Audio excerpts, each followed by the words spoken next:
Hi, this is Kerby Anderson. You know, each day we take on the tough issues and provide a biblical perspective to them. The topics we cover are wide-ranging: apologetics, theology, prophecy, creation and evolution, intelligent design, marriage, family, child-rearing, the millennial generation, trends in society, politics, economics, business, religious liberty, the Constitution, public policy, foreign policy, military policy, tensions in the Middle East, abortion, homosexuality, pornography, sexual ethics, media, technology, history, and America's godly heritage. We talk about anything that affects your faith, your family, or your freedom. So don't go anywhere, because Point of View starts right now.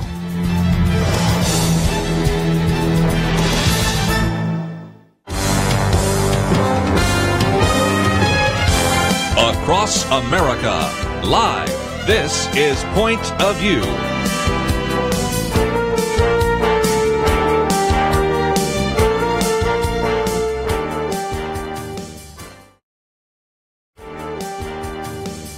And now, Kerby Anderson. Thank you for joining me today. We're going to spend some time in this first hour just once again encouraging you to get involved in the political process. We're going to hear a story of an individual that has been involved for many years and will certainly educate you a little bit more. So as you see these various campaigns unfold as we get to Labor Day, a lot of people start paying attention to these campaigns and political races after Labor Day, and so we thought this would be another opportunity, once again, to talk about that. A couple weeks ago, we had Kathy Ward in studio, and today we have Chuck Branch in studio.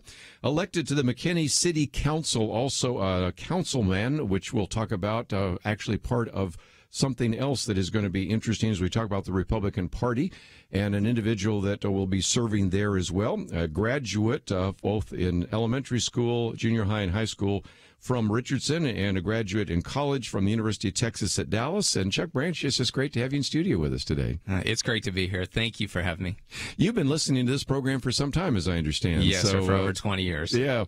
So back in the days when Marlon Maddox was the host in the 1990s, I think you started listening, and that was also when Penna Dexter, yes, even Kerby Anderson was doing some of those programs. So that's really good. Well, give us a little bit of your background, because I want to encourage people today to recognize that I think your background was in accounting after all. Yes, sir. A lot of people would just say, well, you know, I didn't major in political science. I'm not a lawyer, so I shouldn't get involved politically. Well, you've become very political over the last couple of years, and I say that in a very positive way. But talk about the pilgrimage from an individual who was running a business and certainly very much involved in the Valiant Employment Services and in Valiant Services Texas, to an individual that decided to run first as city council and now for some other positions we're going to talk about in just a minute. Yes, sir. Thank you. Well, first I started out, I was going to UT Dallas trying to figure out what I wanted to do. I think like many students try to do these days. And I finally got serious with school. I'd taken a little bit longer than I should have. I squeezed that 4 years into about 7 years, took some time off, and finally decided I'm going to study and focus on accounting, something that was going to give me a specialty, because I always wanted to be a business owner, an entrepreneur, and I felt this would be the best for me to be able to understand specifically how to run the business and be able to watch and know what to look for in it. So I did that, and I finally finished up in college. I got into the mortgage industry, sales for a little while, and I was in the mortgage industry when we had the big bust that happened in the 2000s, unfortunately. And but I enjoyed it because I learned a lot financially. I learned a lot about the mortgage industry and how it works and how to make deals work. So that was exciting. And then I got into the business I'm in now, where we help people with disabilities find jobs. And eventually I'm going to be getting back into the real estate business. I'm starting on some classes in commercial real estate as well. Very good. But it was back in 2010, I got started, and some of y'all may know Rick Green. Yes. Sure. That was the first campaign. On the program with us, yeah. Yes, sir. He's a great man. I had known him from a couple organizations, and I happened to see him at a anniversary celebration for a dear friend of ours, a mutual friend of ours, and I happened to see him, found out he was running for Supreme Court Justice. So he had told me he was running, and I got involved in that politically and decided, well, I'll help out and see what I can do. Unfortunately, we didn't win that one. I know that. But from that point, it really stemmed on to other campaigns there were some city elections, county elections, and it's been fun ever since. I love elections. I love the strategy and the plans that come together and how to work to those, getting people to work together. And it was a lot of fun for me. Being on the outside, but on the inside, because you run for city council, right? So talk about that for just a minute. Well, in 2013, I started on the Economic Development Board in McKinney. Right. And I don't start unless I felt there was a need for some leadership. I knew that McKinney needed some new, fresh ideas coming in. Mm-hmm. And so when that opportunity came up, I was serving on the Economic Development Board. I didn't see businesses coming in, and I needed. And so what I did was I went ahead and I decided I was going to run in 2015. Mm-hmm. My predecessor, he was up. He had termed out, so I felt, well, I'll just go ahead and run. Well, little did I know I was going to attract 6 other opponents in that race, and it's a small district. Yeah. McKinney's one of those that has district races, and the only ones that vote for him are those in the district. Mm-hmm. And so we came down to it, and I did a lot of work. I went out and knocked on doors because I knew I had a lot to learn. Mm-hmm. And the best way that we learn is from others and from the people that I talked with. Well, and I wanted to talk about that because a little bit later we're going to talk about precinct walking and some of those kinds of things. But as a candidate, you recognize that every door you knock on is another potential vote, and every door you avoid is a vote that could go to someone else or just maybe doesn't vote at all. So you begin to realize how intense that particular situation is, because it's not a media campaign. A lot of people, when they think about a campaign, they think about, for example, we'll a little bit later talk about the U.S. Senate race. Well, that's going to be won probably on television eventually.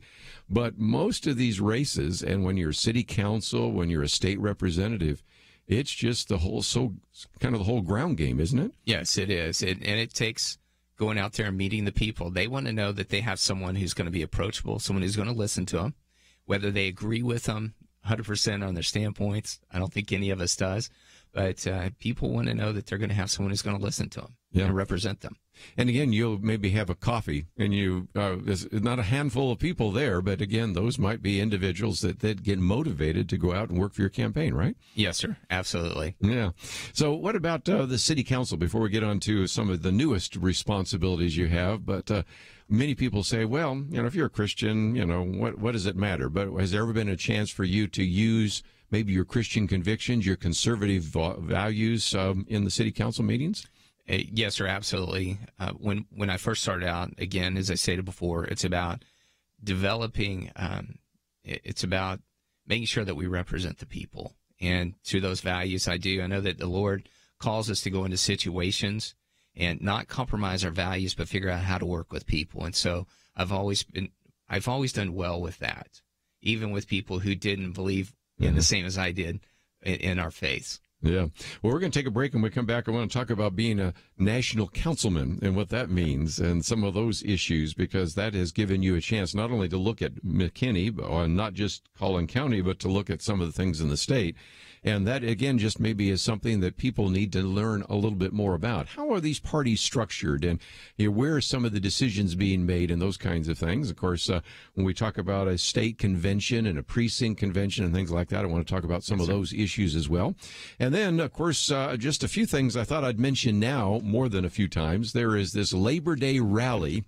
And when we had Kathy Ward here, we talked about Greg Abbott going to be there.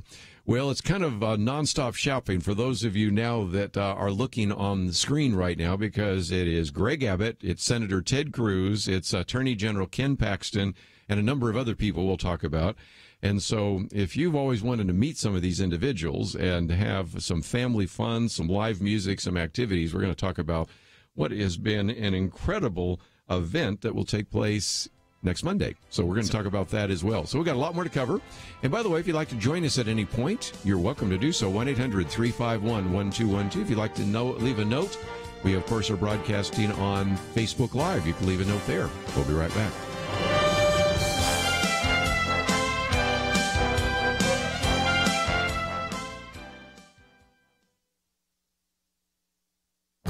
This is Viewpoints with Kerby Anderson.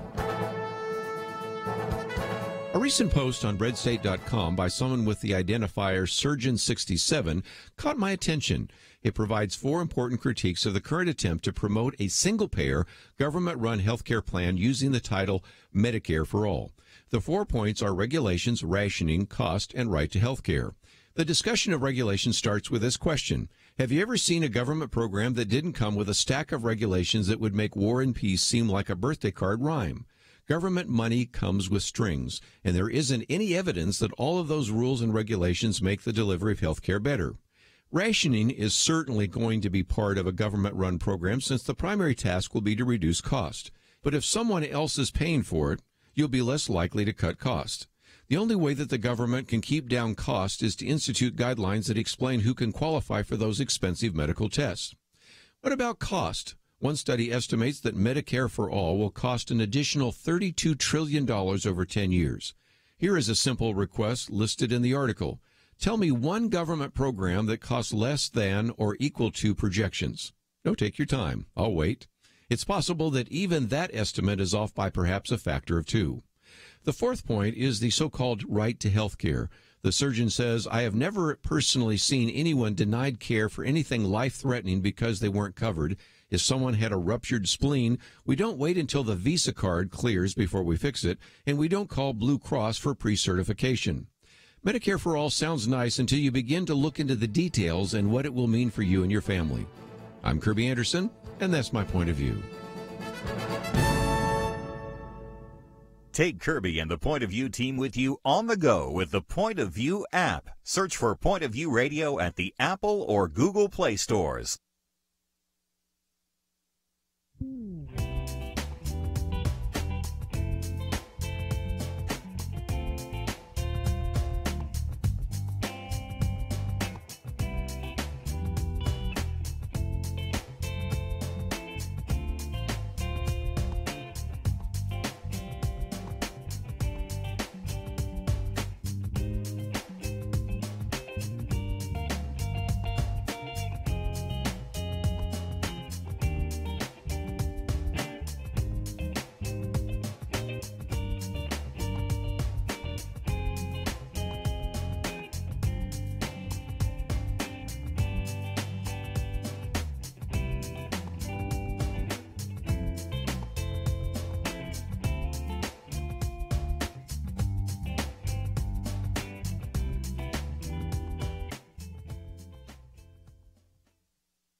You're listening to Point of View, your listener-supported source for truth. Back in studio with us today, Chuck Branch, and we're going to spend just a few minutes kind of explaining how parties are put together. You know, you have the national councilman that actually goes to various meetings for national, but then you go to, as a state executive officer, to Austin. And so explain how that all works, because you've just been elected to that, and you have both a man and a woman, and then you go to Austin and represent this particular area, Collin County, but you're meeting with all sorts of other people from the state executive committee too, aren't you? Yes, absolutely. The way this works, it's called the State Republican Executive Committee, and I'm the committee man, and then Susan Fisher's the committee woman in the area. And so we represent that Senate district, and our Senate district covers the southern part of Collin County up to 380, and then all the way down to Richardson right there. The cutoff is at 635. So what we do is we meet now at the state, the Republican Party of Texas, all the 31 districts come together. Right. They talk about legislative items. They talk about the rules of engagement for the party. In essence, they run the party. And then they talk about the platform issues and how can we promote those. How can we represent, or how can we promote our representatives throughout the state to get them elected? Well, again, and you represent, of course, Senate District 8, and Angela Paxton's been on this program with us before, and we've had Van Taylor on this program before, matter of fact, many times on as well. That's pretty much a ruby red Senate district, isn't it? Compared to some of your other colleagues in Austin, you come from one where you pretty much assume that Republicans are going to win in most of those particular cases, both for the Senate and for the House of Representatives in the state of Texas, right? Yes, sir, we do. It's probably the reddest in all of the state. So it gives us an opportunity to go out there and bless others, and teach them how to become redder. Yeah. Well, and again, one of the things that I think is a concern that some people have begun to surface is when you just say, well, it looks like most of the individuals running at the statewide level, whether it's the governor, whether it's the attorney general, whether it's the lieutenant governor, they're all probably going to win. I think there's also a tendency sometimes in Collin County or the Senate District 8, in this particular case, to think they're all going to win. But complacency could be a real problem in this midterm election, couldn't it? Yes, it seemed challenging in the past. If you look at the numbers, you'll see that during these midterm elections, you'll have about 60 to 70% less turnout versus a presidential election. So it can be challenging for you. And so I know that you're also working, we've had Jeff Leach on this program before, trying to make sure that you encourage individuals to go out and vote. And really, when you talk about a midterm election and a lower turnout, it's almost like each person's vote is worth more than it was in the presidential year, because just a few votes one way or the other could elect or defeat a candidate, couldn't they? Absolutely. Absolutely. So that means we've got to get out, take charge, and come up with a game plan on how to do it. And we've done a great job. Jeff has been a great leader for what we call the Victory Committee. And he's done an incredible job, great positive leadership, and we've got many other leaders for each one of the organizations underneath. And it does seem to me that a lot of that has to do with, back to this comment about the ground game. I know a couple of weeks ago there was a desire for them to go and walk some precincts, and I think 100 people showed up. And as a matter of fact, they ran into some of those from the other party, and there was just a handful of them. And so, right now we're hearing about all the enthusiasm in the Democratic Party, and a lot of that has to do with Representative O'Rourke, who has just a tremendous amount of enthusiasm behind him. But when you look at the other races, I think there is no sense right now that, at least in your district, that Republicans are sitting back on their laurels and say, oh, we're going to win this and we're not going to get involved. It seems like there's more intensity than I've seen in a few years. What's your thought? Yes, sir, absolutely. It's like a sleeping giant has just awakened. We have people out there. We're very well coordinated. We've got events that are going on in different areas. We'll talk a little bit about a big one coming up. Yeah. But in each one of the major cities, we have events that we're taking place in. We've got to get out the vote. We've got to coordinate in each one of the House districts for people to get out and walk. And as you stated earlier, we've got 100 that showed up in just that one day. And the weekend before that, I believe there was about 60 or 70 people who showed up to help out. Well, I know even one's taking place a little bit later this afternoon. Candy Noble has been on the program with us. I think she's got something. Let's talk about that big event, because one of the concerns I have, Chuck, is that people say, I'd like to be involved, but I don't know how to get involved, and I don't know who to call, and so nothing really ever happens. And so this is why I thought this Labor Day rally might be a place where we could connect some people. The average person, if I were to ask them right now, and to take a microphone out here and say, do you know who your state senator is? Crickets. State representative, even less likely. Do you know who your precinct chairman is? No. And so the possibility that a person that might want to get involved even know where to go is difficult. But the advantage of this Labor Day rally is that's a chance to hear the governor, Greg Abbott, Senator Ted Cruz, the Attorney General Ken Paxton, and all sorts of other representatives and state senators and others. And this might be the best place for you to go and sign up and then find out how you could actually be involved. So talk about what you think is going to be taking place next Monday, which is September 3rd. Yes, sir. It's going to be a great event. Terry Wade, she's the president of Collin County Conservative Republicans. There's an enthusiastic person, isn't yes, there? Sir. Yes, sir, it is. And we're working together. We're co-chairing this event. We've got a lot of great volunteers. We're really blessed. But what we've done is we've put together, worked with Jeff and others on having this event out at the Cotton Mill, which is on the east side of McKinney by downtown. And started out that, hey, we're going to have a basic rally for the Republicans. And then the governor decided he wanted to show up. Well, that means you got to step it up. Yeah. And so we stepped up our game, really got intent about what we're going to do, how we're going to have it set up. There's going to be the games for the kids. They're going to have bounce houses. They're going to have shaved ice. They're going to have popcorn. And we just want to make this a family fun event for everybody to come, because we're here to serve the people. We want them to have fun, and we know that if they're enthusiastic, excited, they're going to get out the vote, and they're going to want to participate.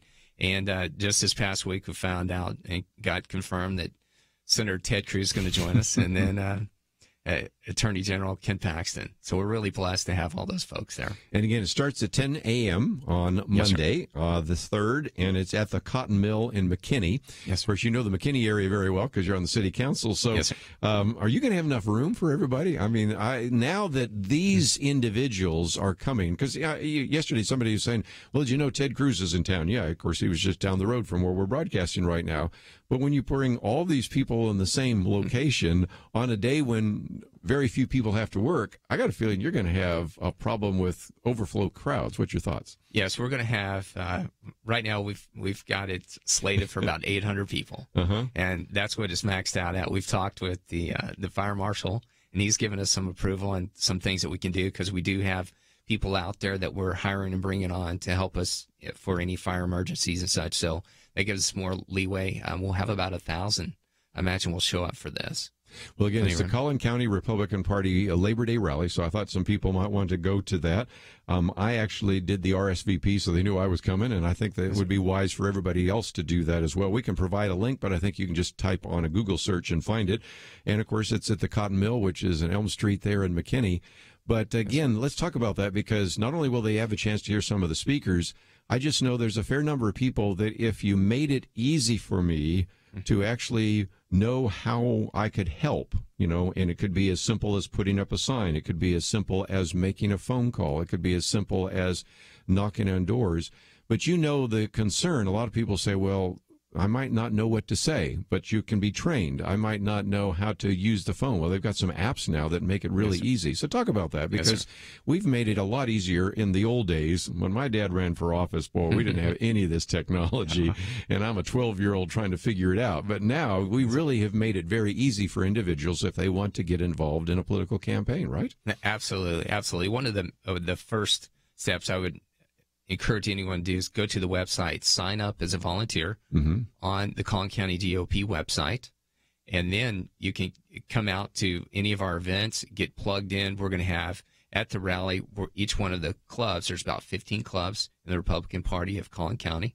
People can get signed up with the different clubs. They can learn more about them, attend some of those activities, and then we're also going to have the candidates out there that they can learn how to so there's 3 different ways. They can go online, they can go to Labor Day rally, talk with the club leaders, and then also talk with the candidates themselves.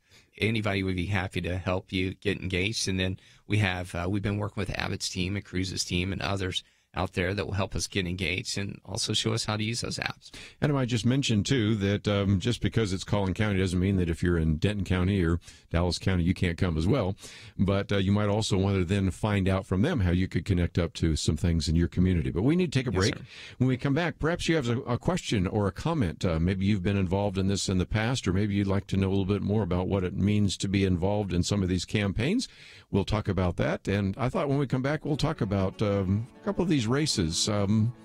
It is a lot closer for Ted Cruz than I think he anticipated. So I want to get Chuck Branch's comments on that. And if you have some comments, we'd love to hear from you. 1-800-351-1212. We'll be back right after these important messages.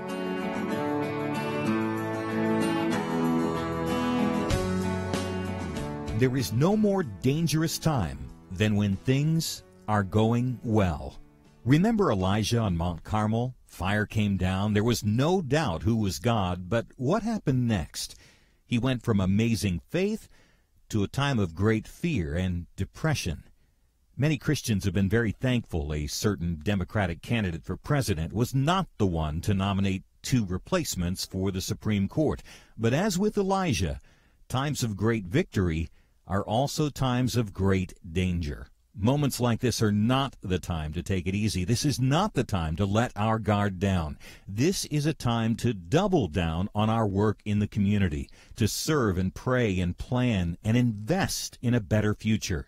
This is the time to join Point of View's Truth Team 360 to make sure today's promising gains are not lost tomorrow. Show your commitment to our future by visiting pointofview.net/team or call 800-347-5151.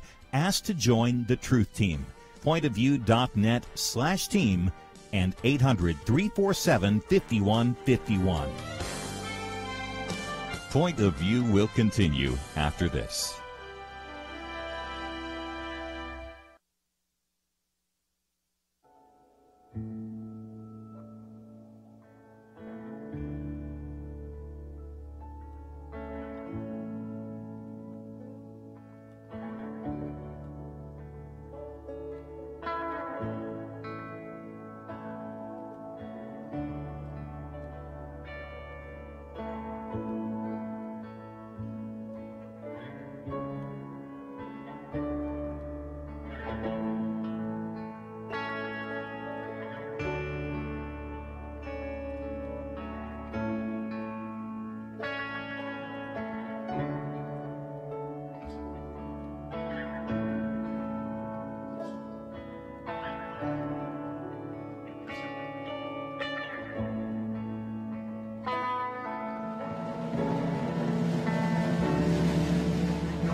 You are listening to Point of View. The opinions expressed on Point of View do not necessarily reflect the views of the management or staff of this station. And now, here again is Kerby Anderson. Back once again, if you'd like to join our conversation, 1-800-351-1212, or just sit back and listen. Chuck Branch in studio with us today, and we are kind of giving you a little bit of an inside look. And I thought for just a minute we'd talk about some of these campaigns. Of course, Governor Abbott will be at this particular rally, but even so, some of these national campaigns, and even in his case, statewide campaigns, have been able to do a lot of analysis of the voters. And that, in some respects, comes from the business world, which you've spent time in, because now more and more there is so much information collected by corporations and businesses, and they can determine sometimes who on a particular block are going to buy these products and who is going to be most interested in those services. And it's always interesting when you do a Google search the next day, the ads relate to the Google search you've just done. So we recognize that from a computer point of view, that's been helping in business. I candidly have to say that I think the Democrats were first to the game with this, but now the Republicans have caught up. And these surveys, for example, that Governor Abbott have done, are so significant that they can identify with a tremendous amount of precision who's most likely to vote for a Republican, who's most likely to vote for a Democrat, who's most likely to vote in a midterm election, who's going to sit out and only vote in a presidential election. That kind of data that never existed back when, again, like I said, when my dad ran for office, we didn't have computers, we didn't have anything. But it's pretty sophisticated now. So tell us kind of what's going on behind the scenes. It is. It's fun to watch some of the data come out, and they come out with their quadrants to show this is most likely going to vote Republican. This one may vote Republican, or they're leaning towards Republican, and then others. And so we had a meeting a few weeks ago and talked about this specifically. Governor's Abbott team has touched over 600,000 homes. Wow. And so that's given them an idea as far as the data, the information that's really needed. And as we touched on earlier, Kerby, is that you've got to get out and talk with the people to find out what the issues are. And so when you look at what the issues are, you look at the border security, you look at some of the property taxes. Some of those are big concerns for Texans. And so we're able to pinpoint some of those folks and determine exactly what it is that we're there to talk to them about, and know that these are the main issues, which Republicans have always been good with. If they'll just get out and they'll focus on those issues and talk about them. Yeah. And again, that you just mentioned a few of those, border security, certainly one, and taxes. Education's always been a big issue in the state of Texas, hasn't it? In part because it's back to the taxes, because it's Robin Hood and all those kinds of things and all that kind of stuff. What are some other issues that you surfaced as things that voters are really concerned about in this midterm election? They're concerned about the abortion issue. They're concerned about about the marriage issue. We want one man, one woman. We don't want it legalized here in Texas, and unfortunately, some of that has come about. But it's really, these are some main issues, and these are concerns of people. And what was great was if you looked at the primary, you could look at the 11 propositions that came out. That'll give you the numbers. And that was striking when you go back and look at that. Candy Noble was here a while back, and we were talking about how those were selected because, she preceded you. And those give you a sense of how people are voting. And because in some respects, they don't get to have an up or down vote on the issues. They get an up or down vote on the candidate. But in that particular primary, you do get a sort of an up or down vote on that. And what was striking is things like the bathroom bill, which was one of the highest percentages in terms of agreement. When you're told in the next session of the legislature, that's really not a big issue for voters. You go, really? I mean, look at the numbers here. And so there's a value in some of that up or down vote just to get a sense of what are the key issues that motivate people, number one, to go out and vote and to vote for a particular candidate, right? Absolutely. Absolutely. The candidates, if they'll focus on those areas, that's what's going to help them. So again, these are some very interesting technologies that are there. But as I understand, they now even can put on your phone an app, which, again, I just love the high-tech aspect of that. And again, I know you work in a high-tech world, in which it will dial the number, it will pick up, it will give you on your screen what you might want to say. So we're to the point where if a listener says, okay, I'm willing to volunteer, because there's a lot of people right now listening saying, okay, Chuck, maybe I could stuff some envelopes, but I'm not sure I could do anything else because I wouldn't know what to say and I wouldn't know who to call and I wouldn't know any of that. It's become, because it's so high tech, it's become a lot user friendly too, hasn't it? Absolutely. And the great thing is Abbott's campaign and some of the other campaigns have worked together to coordinate which app we're going to use. It's the most simplified, user-friendly app that's out there available. And they have training available before we go out and we block walk. They make sure it's on your phone. They make sure that you've been able to log in, and they'll go through that with you. And it's very simple. It asks the questions, and you just tap on the answers. Yeah, very and simple. you do it right there. And that's the other thing I love about it. When you're walking down the street, you say, should I go to that phone or should I go to that house, go to that house? And then you're looking at your phone the whole time and you know which ones you want to talk to. And then when you get some answers, you can feed that in there as well. Because as you well know, certain individuals are motivated by certain issues. And so it just gives you a lot more database to work from in the future. So that, if nothing else, gives you a little bit of a handle for what's happening kind of behind the scenes. And if you'd like to know a little bit more, let me just again mention this Labor Day rally, which is Monday, September 3rd, at the Cotton Mill in McKinney, and we'll have information about that in just a minute. But, okay, while we're talking about the campaigns, I think it's pretty safe, although it's never safe exactly, but I think it's pretty safe to say that when we look at the statewide races, including Governor Abbott, I think he's going to be reelected. Yes. I would not have guessed that we were going to have such a close race between Representative O'Rourke and Senator Cruz. And right now, it seems like Representative O'Rourke has a lot of things going for him that Senator Cruz does not. One of which is Ted Cruz has got to stay in Washington, D.C., because right now, I agree with this, by the way, Mitch McConnell says we're going to stay here and we're going to confirm these nominees. So the representative has a chance to travel all over the state of Texas meeting people while Ted Cruz is doing the people's business. Number two, there just seems to be a lot of enthusiasm right now with Representative O'Rourke, and everywhere we go, we see veto signs, don't we? Yes, sir. Yes, sir. And he did get out a little later. Here in Collin County, we purchased 1,000 signs. They're all gone. Yes. They were gone in just a matter of a couple of weeks. And I was out walking just last weekend. I had many people saying, hey, there's too many of these signs. Where can I get a Cruz sign? So there's a lot of excitement. I think that you're going to see that sleeping giant about to wake up. Cruz is going to come out very strong. And you'll find that Beto doesn't really represent the people of Texas like most people think that he does. I think a lot of people don't know him. They know of the excitement. They're starting to see some ads. He's outraised Ted Cruz. Mm-hmm.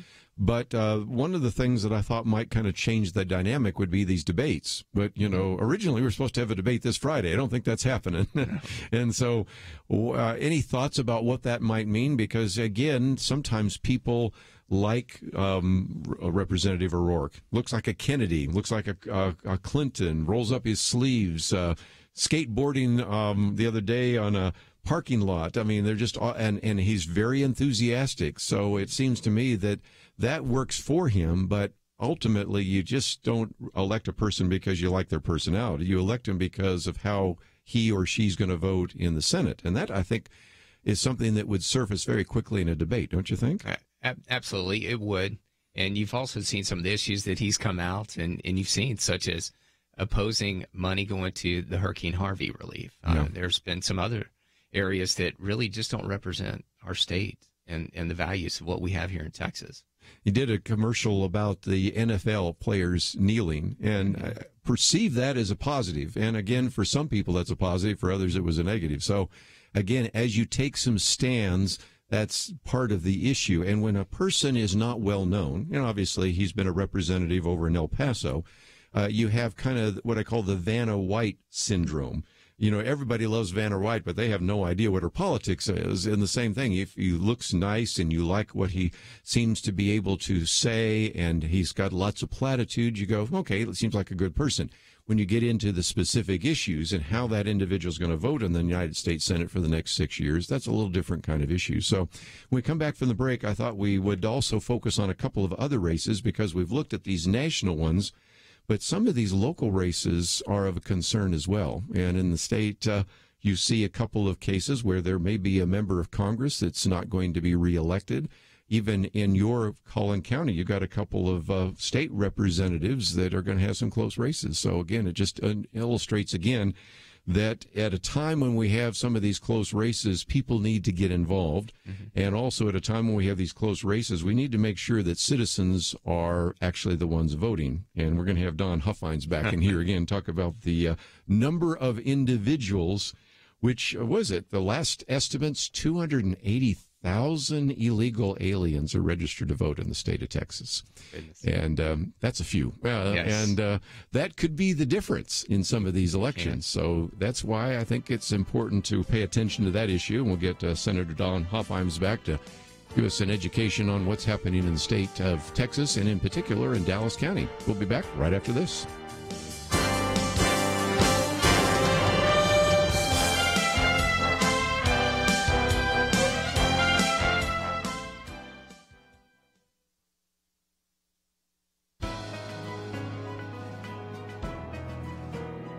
Welcome to the First Liberty Briefing. I'm Jeremy Dice. This court's Establishment Clause jurisprudence is in disarray. Those are the words of Justice Clarence Thomas dissenting from the Supreme Court's decision to reject the appeals of two different county commissions who opened their meetings with prayer.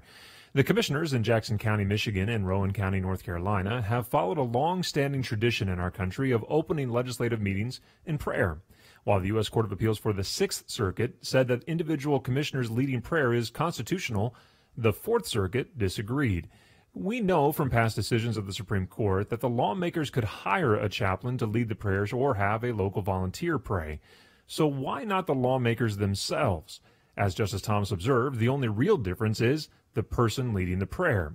For now, the conflict between the Fourth and Sixth Circuits remains. Lawmakers may lawfully lead prayers in Tennessee, Kentucky, Ohio, and Michigan, but the Fourth Circuit decision prevents lawmakers in South Carolina, North Carolina, Virginia, Maryland, or West Virginia from praying.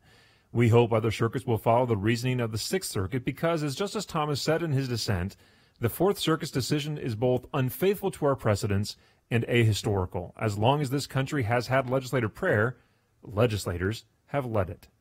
To learn how First Liberty is protecting religious liberty for all Americans, visit firstliberty.org. Hi, I'm Kelly Shackelford, President and Chief Counsel of First Liberty Institute. You can protect your religious freedom by going to firstliberty.org to download your free Religious Liberty Protection Kit. Our attorneys created kits for churches, ministries, Christian schools, military members, students, and teachers, and the workplace. Get your Religious Liberty Protection Kit at firstliberty.org. That's firstliberty.org.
Now, back to Point of View, your listener-supported source for truth. Chuck Branson studio for just a few more minutes, then we're going to move on to some other topics in the next hour. But let me just real quickly, since I mentioned that in passing, these studies that have come out more recently are saying maybe the governor needs to say we've got to do something to clean up the voter rolls. We just had a special election in the state of Ohio, and in that 12th congressional district, they identified 170 people who had an age listed of over 116 years of age. In case anybody's wondering, the oldest person on the planet is 115 years of age. So obviously those were wrong. But when people started looking at the fact that that was such a close election, which now Balderson just won, so now it'll be Representative Balderson won as a Republican, but just barely. you can see that in a close race, these voter rolls that are inadequate or maybe even falsified need to be cleared up. And I just gave the rather arresting statistic of 280,000, the best estimates are, of illegal aliens who are registered to vote. Now, the way we find some of those, we found out from Senator Don Huffines, is they self-identify. When they're called for jury duty, when they give the reason why they are not going to come for jury duty, some will mark, well, I'm not a citizen. And they go, wait a minute, you're registered to vote. So in order to get out of jury duty, they also self-identify as the fact that they were registered to vote, but they shouldn't be registered to vote. So you can see that the problem is significant. And Chuck, that brings us back to something you and I have talked about before, voter ID. Yes. I hear so many critics of voter ID saying, well, that's not fair. People should not have an ID. And I think about all the things I need an ID for. Mm-hmm. If I go into a government building, I need an ID. If I get on an airplane, I need an ID. People that buy tobacco or alcohol need an ID. It used to be you needed an ID to get a video. The other day when I bought cold medicine for my family, I had to show my ID. So this idea that a voter ID is discriminatory or racist. No, it's just part of functioning in a basic society, isn't it? Yes, going to the bank to get money out, to cash a check, some of those basic things we have to do in life requires an ID. Yeah. So there's nothing. And again, we have some of these judges saying, well, that's, it's inappropriate. And of course, if you don't have an ID, they give you all sorts of fallback ways in which you can identify yourself. And we've had individuals on this program before who have actually gone undercover to see how easy it is to actually fake who they are. And the one that I love the most is in the Washington, D.C. area a couple of years ago. This white kid goes in and pretends to be Eric Holder, and they were willing to give him, he didn't accept it because he didn't want to violate the law, but willing to give him a ballot registered as Eric Holder, who was the Attorney General, the African-American Attorney General, which shows you why there's another place where people can get involved, Chuck, and that is not only to work in the precincts, but also to work on the voting booth, because you can actually be an individual that can be helpful or even be a monitor to make sure that everything is done accordingly. And after all, when we start looking at these close elections, and I do tend to believe that this Ted Cruz Beto O'Rourke election is going to be very close. Mm-hmm. If whoever wins by 1,000 votes, you can go back and realize how important it was to make sure that you get voter turnout, right? Yeah, absolutely. Going back to the voter ID real quick, is that many times we'll see that, there's only one or two items where there was just, maybe that wasn't the right person. Well, that can be a litmus test for more of this nonsense to get involved. Going back to as far as people getting involved and making sure that they are getting out there and helping these people, the right people, get in there. Everybody needs help. The little things you can do, if it's just calling a few of your friends, get on Facebook, go out there and knock on a few doors within your neighborhood, within your area. Those people that you're familiar with, those are your warm calls. Make those calls, get those people, push them out, make them vote. Well, one of the things we do on our website, and we're going to put those up fairly quickly, is that for the nation, we put all the various voter guides that we can identify out there. We also have another one where you can check and make sure that you're registered to vote. Because some people move and they forget that, I'm registered in that district, but I live now in this one. So it's just, again, another check. But back to these close elections, you are well aware of the fact that there are a couple of these statewide elections, some of these state representative elections that are going to be really close. Matt Rinaldi, Matt Shaheen, Lisa Luby Ryan, those are a couple off the top of my head where I think these are going to be pretty close elections, aren't they? Yeah, there's a lot of Democrats that are coming in those areas. They're very organized, and we've got to get out. Even if you're in a different county, a different area, still offer to help. If you've got one that is out there and they're well protected, make sure you get in those other areas. Go help some of those other candidates, even if they're not your representatives, because remember, it's what happens in the whole state that's going to affect each and every one of us. Well, I would certainly recommend that, because some of you might say, well, my representative keeps getting reelected, or my state senator keeps getting reelected, or that's not going to be a real difficult race. Well, that's why you want to maybe go somewhere else and help somebody else out. So that's a good point. Yes, sir. We're just about out of time, and I wanted one more time for you to talk about this Labor Day rally. Okay. This is just going to be an incredible opportunity for individuals, starting at 10 a.m. Monday the 3rd at the Cotton Mill, Elm Street, McKinney. But talk about what's going to take place, so some of our listeners will show up and have a chance to hear from some of the speakers and participate in all the family fun. Yeah, absolutely. The doors open at 9:30. We've got plenty of parking available. It'll be to the west side of the Cotton Mill, and we've got a church that's right across the street. You'll be able to park in. You walk in, you're going to be greeted warmly with all our folks. When you walk in the door, you'll get a chance to meet some folks, some of our candidates that are out there. Give you a chance to talk with them one-on-one so you can get a better understanding of their values. Walk outside, you'll have people that will direct you to the kids area, which will have a lot of fun for them and keep them distracted while we're participating with the live music we'll have out there. And then we'll have folks that are going to speak up there and tell us a little bit about themselves and the candidates. How long will it last? Because some people say, well, I still want to do some things on Labor Day, but how long will this be taking place? Absolutely. That was one of the points that we were making on this. It'll go till 12 o'clock. Yeah. So again, it's a good way to start your day, and I would encourage you to get there early. I would encourage you to meet these candidates. This would be the first chance you might even have to shake the hands, meet them, look them in the eye. Might be a chance for you to get a bumper sticker or a sign to put in your yard. It might be a chance for you to say, maybe I could join one of those clubs, or maybe I could walk a precinct, and I think that's going to be the best one-stop shopping I can find. And as we've all said, sometimes people don't really pay attention to campaigns and elections till after Labor Day. Well, next Monday is Labor Day, yes. So time to get involved.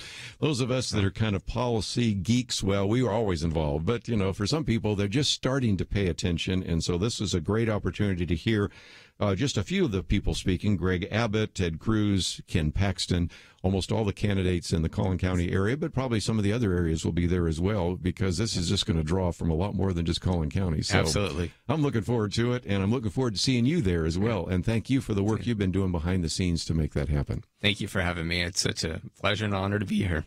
We do have a link to some of the material that you might want to take advantage of. And as we go there, we do have a link to Chuck Branch's Twitter account and Facebook account. So if you want to communicate with him, that is the case. We have a link to his website there as well. So you've got all sorts of material at our website, pointofview.net. And so let me encourage you to do so. When we come back, I'm going to get into a couple of issues. Of course, we have the very sad story of the Jacksonville Gaming Tournament shooter. We're going to get into that. We also have a couple of other comments. We're going to talk about some positives. One of those is what an incredible person J.J. Watt has been. A year later, after this flood, look at what he's been able to accomplish. And then we'll get into some of the scandals, the Catholic Church scandal and others. And then later we're going to be talking with Heidi Rasmussen, and then later Jay Richards. We've got a full program, but we need to take one of those mandatory breaks. We'll be back right after this.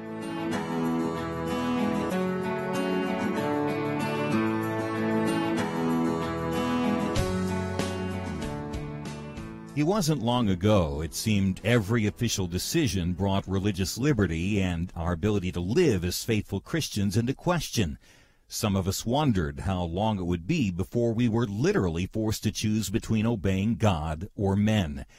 That pressure seems to have subsided just a bit, and now is the time not to take a breath, but to work as hard as we can for the future of our nation. Thanks to you, Point of View is doing just that. And our special thanks to those who have become members of Truth Team 360. In football, 22 guys battle it out on the field while 40 or 60,000 watch in the stands, and perhaps hundreds of thousands more watch on television. We need a special few to get out of the seats and into the game. Join today by calling 1-800-347-5151 and ask to join the Truth Team, or visit us online at pointofview.net/team. We really do need you. The nation needs you. 800-347-5151 and pointofview.net/team. Point of View will continue after this.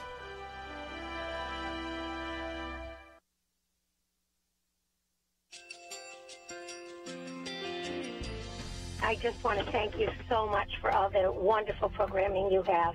You're just absolutely fantastic. I recently started listening to Point of View, and I really found it interesting because of the different subjects you cover. Thank you for that. I really appreciate everything that you do in keeping us informed. Thank you, Kerby, for everything that you have been doing. I appreciate all the work that you're doing, advocating for the Word of God. Thank you so much.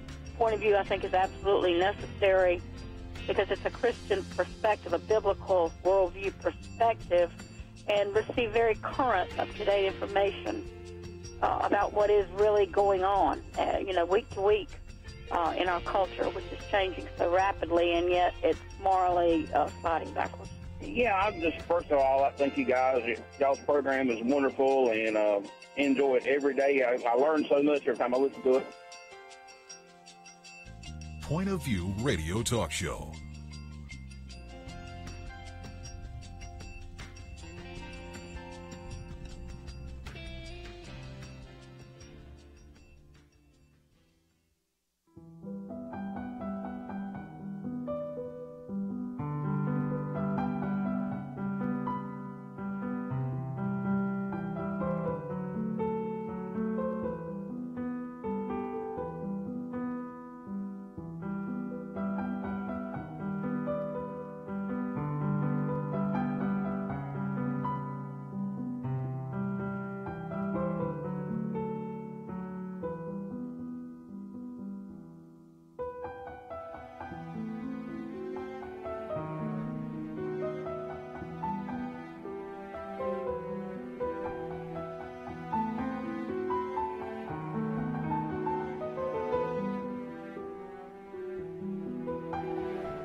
Hi, this is Kerby Anderson. You know, each day we take on the tough issues and provide a biblical perspective to them. The topics we cover are wide-ranging: apologetics, theology, prophecy, creation and evolution, intelligent design, marriage, family, child-rearing, the millennial generation, trends in society, politics, economics, business, religious liberty, the Constitution, public policy, foreign policy, military policy, tensions in the Middle East, abortion, homosexuality, pornography, sexual ethics, media, technology, history, and America's godly heritage.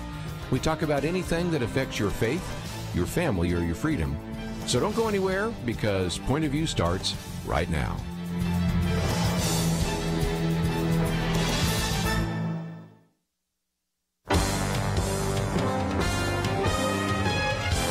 Across America, live.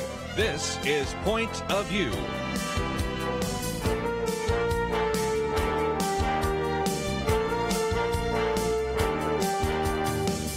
And now, Kerby Anderson. Thank you for joining me today here on Point of View. We have lots to talk about in the next couple of hours.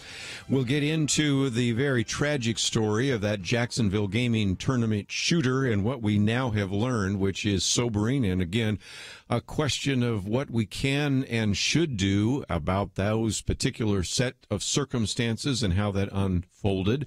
Wanted to bring maybe some positive to this discussion. We're a year past the hurricane and the flood in Houston, and want to certainly have a shout out to an individual that has made such a positive difference, and that is J.J. Watt, who not only was NFL Player of the Year and has been to the Pro Bowl a number of times and has been a very dominant defensive player, but frankly, some of the things he's done off the field have been as significant, if not more significant, than the things he's done on the field. So we're going to talk about that and a couple of other issues, some commentaries that I have put forward, one that we talked about yesterday on socialism, one today on Medicare for All, and one that came out just the other day on the need for us to maybe watch what we say.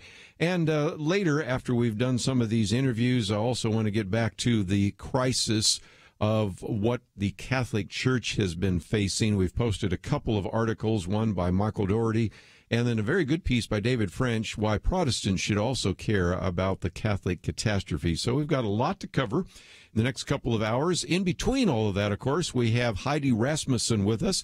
We're going to be talking about this ministry called Forward, and you might remember some of the interviews we've done in the past with Diane Pattison, who is the founder and president of that. Individual graduated from Oregon State University as a valedictorian, then went on to graduate from Harvard with an MBA, and has been a former global executive of 2 Fortune 500 companies, but really has had a ministry to mentoring professional women. So we're going to talk about that. In the second hour, Jay Richards will be with us for a while as we talk about his book, The Human Advantage, The Future of American Work in the Age of Smart Machines. Because some of you might be saying, you know, am I going to be replaced by a computer? Am I going to be replaced by a robot? Maybe you've already been replaced by that. And so Jay Richards has done, I think, an outstanding job talking about this issue. And we've already talked about it because I have a commentary that came out almost a month ago on the subject, but now we'll get into the book in some detail as well. So lots to cover. Let me first of all talk about the tragedy in Jacksonville, Florida. We really didn't get to it yesterday, and I thought it would be worth revisiting now that we know some more. This particular story, it's our lead story here on the website, pointofview.net, says the gunman who opened fire on the Madden NFL 19 tournament in Jacksonville, Florida on Sunday was hospitalized previously for mental illness. That's according to some various court records. Divorce filings from the parents of this individual show that the teenager was hospitalized twice in a psychiatric facility and was prescribed antipsychotic and antidepressant medications. He was, of course, as you know, a competitor in the gaming event. It's the Madden NFL. This is Madden NFL 19, but of course, any of you who have ever played football probably have played one of the Madden games and things like that. But nevertheless, the concern is that even though he had been prescribed antipsychotic and antidepressant medications, He also had, as we know now, 2 handguns and extra ammunition inside the restaurant where the competition was taking place. If you want to watch some of that, of course, it doesn't show the actual shooting, but you can hear it in the background as there is on the screen a kickoff, and then he decides to shoot some individuals. And he legally purchased the firearms, a .45 caliber and a 9mm handgun in Baltimore, Maryland, and bought them within the past month from a licensed dealer. There's nothing illegal about what he did, but at the same time, here is a good illustration of an individual who might have been prevented in light of some of that evidence. Now, again, you've got to be real careful, because an individual that ever went to counseling, say 30 years ago, does not pose the same kind of concern as somebody who has been under psychiatric care, has received various medications, and already looked like an individual that might have been unstable. But it's just one more illustration, again, of how difficult it would be to actually begin to implement any kind of controls, any kind of restrictions. And yet, as we look at this, the suspect, of course, shot himself, but killed 2 people at the event and seemed to be targeting other gamers. So one of the things I wanted to post was at least another conversation we can have about a very tragic incident. And many of these incidents, as we well know, have been in so-called gun-free zones in schools and things like this. It is possible that the trigger was the fact that he lost and that he decided to take it out on others, but nevertheless, just a reminder of the devastating set of circumstances we find ourselves in so many times. Well, with that as a negative, I thought I'd at least bring at least a positive, and that is, we are just a year away from the hurricane and the floods in Houston. And our good friend Jim Dennison put it this way. He said, J.J. Watt has been named NFL Player of the Year and voted numerous times to the Pro Bowl, one of the more dominant defensive players in professional football. But what he's done off the field, he says, in response to the devastation of Hurricane Harvey, has made the greatest impact. And it all started with an Instagram video that he posted a year ago, August 27th, 2017. And that is, the Instagram said this: I want to start a fundraiser because I know that these recovery efforts are going to be massive. I know that there's going to be a whole bunch of people that we need to help get back on their feet. Whatever you can donate, please donate to help these people out. And so that was the request that J.J. Watt with the Houston Texans put out. And what was so interesting is that he set up a page with a goal of raising $200,000. Now, to show what an incredible individual he is, he started by donating $100,000 of his own money, with the idea that in a sense, like, you can double your gift, because he already put $100,000 down, was hoping to raise $200,000. Well, he didn't raise $200,000. He didn't raise $500,000. He didn't raise $1 million. He didn't raise $5 million. He didn't raise $10 million. He didn't raise $20 million. He didn't raise $30 million. He raised $41.6 million, making it the largest crowdsourced fundraiser in history. So I just thought, on this one-year anniversary of Hurricane Harvey, as many of us are looking back to the devastation that took place there, and even some of the interviews we did with a variety of individuals at the time, it is, I think, still just amazing to me that J.J. Watt put himself out there, and it hasn't been just the money, because he's spent a fair amount of his own time as well to go out and to minister to those individuals. And even a year later, there's still just a great deal of devastation. But kudos to J.J. Watt, who actually set the standard so high, it'd be hard to ever exceed it. $41.6 million, the largest crowdsourced fundraiser in history. We'll be right back.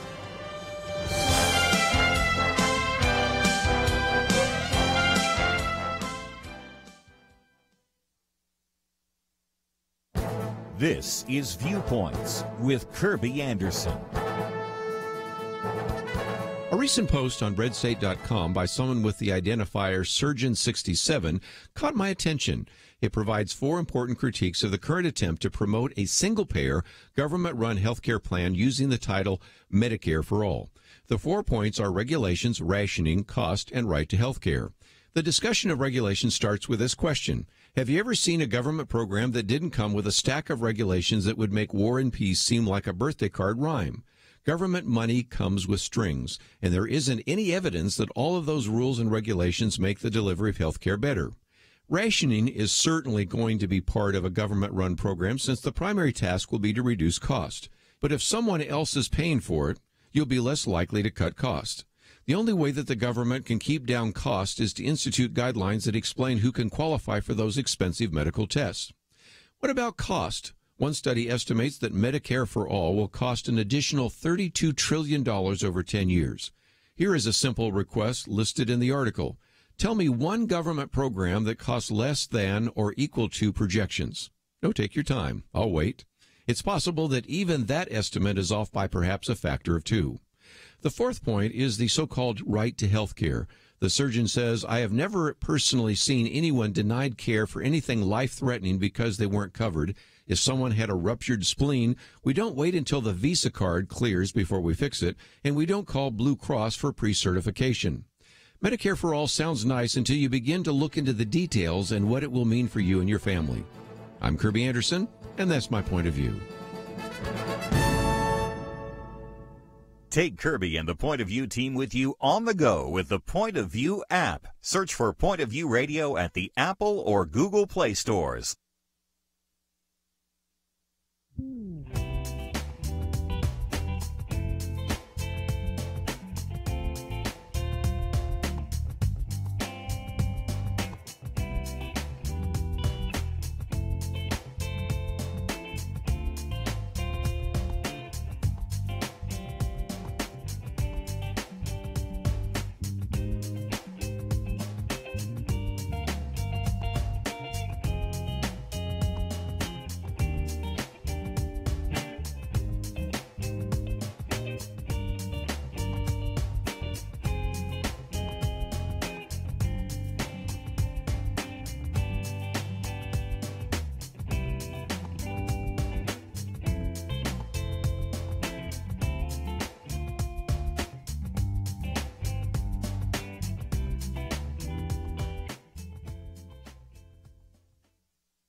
You're listening to Point of View, your listener-supported source for truth. In fact, once again, I might just mention my Viewpoints commentary today is about Medicare for All. We've talked about some of the cost and those kinds of issues, but I posted this one because there was a really interesting post that came from a person identified as Surgeon67, and I'm pretty sure that this is an individual that is a doctor, and what he did was spend some time really trying to critique it on other things than just the cost. Of course, we've pointed out the cost, as we've talked about on this program before, but if you want to find the commentary, it's available on our website, pointofview.net.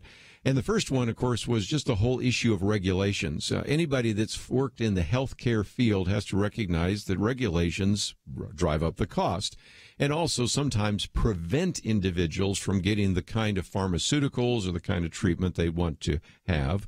And so one of the things that he said is, have you ever seen a government program that didn't come with a stack of regulations that would make War and Peace seem like a birthday card rhyme? We have, on a couple of occasions, if you go to our Facebook page at Point of View, you'll have to go back a little bit, have some pictures of the actual printed out regulations for the Affordable Care Act. And when you have people like Senate Majority Mitch McConnell standing next to them and the stack of regulations is higher than he is, you get a sense of how many regulations there are. And as this individual writes, government money comes with strings. And so really ask the question, is there any evidence that all these rules and regulations make the delivery of health care better? And I don't think so. We're going to try to get Representative Michael Burgess on just to maybe talk more about some of these regulations, and some of those are now being eliminated. One of those is the elimination of the requirement for the individual mandate, which is going to, at least he says, make your selection of a health care policy, say in October, much better than it was before. With certain regulations, of course, costs go up. So that's the first issue, regulations. The second one he mentioned was rationing. And rationing certainly is going to have to be part of any kind of governmental program because the task will be to reduce costs. But again, you can see the problem.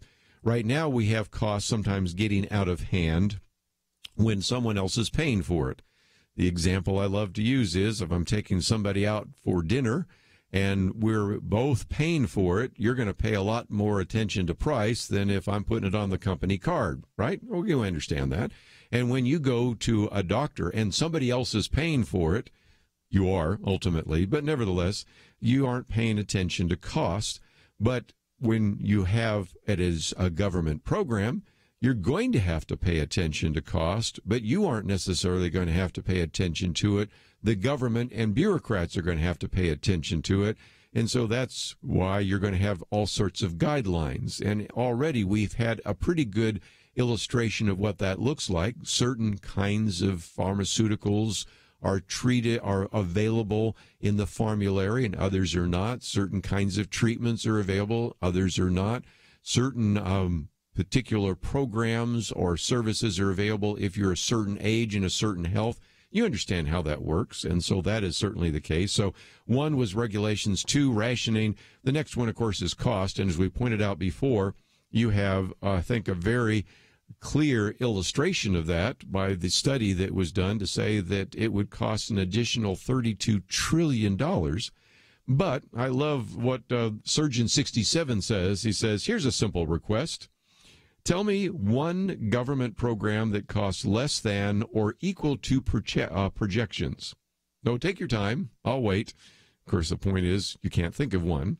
And it is even possible that he estimates that the estimate of the cost of a single-payer plan or Medicare for all might even be off by a factor of 2. And then brings to the final issue, that is the issue of right to health care. He says, I've personally never seen anyone denied care for anything life-threatening because they weren't covered. If someone has a ruptured spleen, we can't wait until the Visa card clears before we fix it. We don't call Blue Cross for pre-certification. And, of course, we recognize that sometimes health care delivery hasn't been as effective as it can be. But if you thought health care was expensive now, wait till it's, quote, free. If you think that the bureaucratic regulations now were intrusive and draconian, just imagine when the government takes over all of it. I think you know what the answer to that might be. So if nothing else, just wanted to put that one on the table. A little bit later, we're going to talk about the crisis in the Catholic Church and why, even if you're not a Catholic, you need to pay attention to that. But before we do so, I thought I'd bring one other point to the table.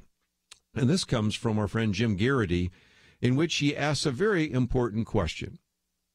Could we keep our criticism of the president at least tied to reality? Now, what set him off? Well, it was a statement by Paul Krugman. You say, well, who's Paul Krugman? He's a man who's actually won a Nobel Prize, who actually writes for the New York Times. So you'd expect an individual of that caliber to at least be careful about measuring his words. But this is what Paul Krugman said. If Republicans retain control of both houses of Congress in November, we'll become another Poland or Hungary faster than you can imagine. Well, what Jim Garrity says, he means Poland or Hungary in the sense of being undemocratic, quasi-authoritarian, and beyond the rule of law, not in the sense of hearty foods. He says, Krugman writes that the ruling parties in those countries have destroyed the independence of the judiciary, suppressed freedom of the press, institutionalized large-scale corruption, and effectively delegitimized dissent. We're suffering from the same disease. Again, this is a quote from Krugman where he says, white nationalism has run wild. That has already effectively killed democracy in some other Western nations, and we're very, very close to the point of no return. As somebody who goes and speaks in Hungary every year, I think, first of all, that's an overstatement, but obviously the statement by Paul Krugman about Donald Trump is an overstatement, and here's why. As Jim Garrity says, does it seem like Trump has destroyed the independence of the judiciary? Do authoritarian dictators often find their proposals halted by the judicial branch on issues such as excluding transgender individuals from military service, limiting the power of federal work unions, ending DACA, stopping grants to sanctuary cities, or even blocking the Twitter users? Whether you agree with these decisions or not, don't they dispel Paul Krugman's claim that the judiciary is losing its independence under Trump? I think so. Here's another one. Appointing judges that I don't like and disagree with is not the synonym for destroying the independence of the judiciary. And so there's the first point. More importantly, Jim Krugman raises this question as well. Does it seem as if Trump has suppressed freedom of the press? Have you noticed any lack of criticism of Trump in the media? Does it seem as if people are afraid to publicly criticize the president? If you pick up the Washington Post or the New York Times, aren't the pages full of articles lambasting the administration for all kinds of sins and foolishness, both real and imagined? He says, again, one can argue that Trump, quote, institutionalized large-scale corruption if one completely averts one's eyes from the scandals of the Obama administration and Hillary Clinton, and or ignores the fact that the Trump administration's worst offenders tend to resign in disgrace after a series of humiliating headlines. Would I prefer that the wild spending habits and shamelessness of Tom Price and some of the other individuals, Scott Pruitt and others, never happened? Sure, but they all paid a price in losing their jobs. Perhaps not enough of a price, but it demonstrates that at least in some circumstances, such as generating enough bad headlines that even the nearly shameless president gets irritated, large-scale corruption is not institutionalized, but is shown the door. Does it seem as if Trump has effectively delegitimized dissent? Trump's job approval has consistently been in the low 50s in public polling. Do authoritarian dictators have their campaign managers convicted by juries? Do authoritarian dictators have their personal lawyers raided by the FBI, get indicted on multiple charges, and plead guilty to serious crimes? Do authoritarian dictators often deal with a special counsel investigating their election campaign, potential ties to foreign governments, alleged payments to mistresses, and so on? And one last question, do authoritarian dictators have their major legislative priorities, like a full repeal of Obamacare or border wall funding, denied to them by a national legislature? Do authoritarian dictators find themselves frustrated by a filibuster? He says, Trump generates plenty of his own genuine scandals, problems, embarrassments. Is it too much to ask that the public discussion stick to that and not play acting the resistance against a so-called fascist regime? Jim Garrity is probably one of those never-Trumpers, but even he said, enough is enough. When you start accusing the president of being an authoritarian dictator and claiming that the United States is looking more and more like Poland and Hungary, which apologies to Poland and Hungary. Since I've been to Hungary, I know that some of that's over the top. You can see that it's time for just a little bit of a pause in some of the over-the-top comments being made. When we come back, I want to spend just a little bit of time talking about an opportunity for those of you that would like to be mentored, and this will come from Heidi Rasmussen, involved with Forward. We'll talk more about that right after this. There is no more dangerous time than when things are going well.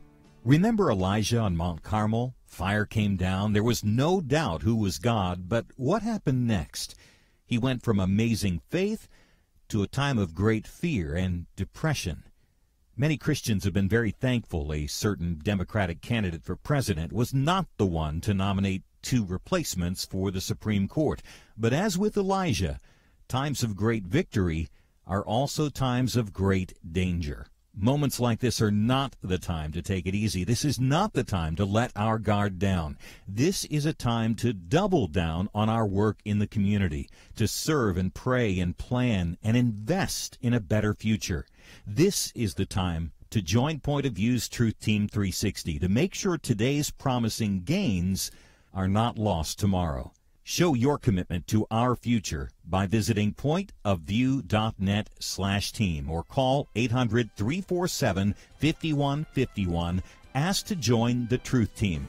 Pointofview.net/team and 800-347-5151. Point of View will continue after this.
are listening to Point of View.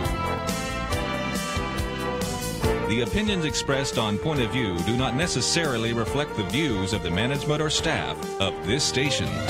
And now, here again is Kerby Anderson. If you listen to this program any length of time, you know that we've many times had a chance to talk with our friend Diane Pattison, who is the founder and president of Forward.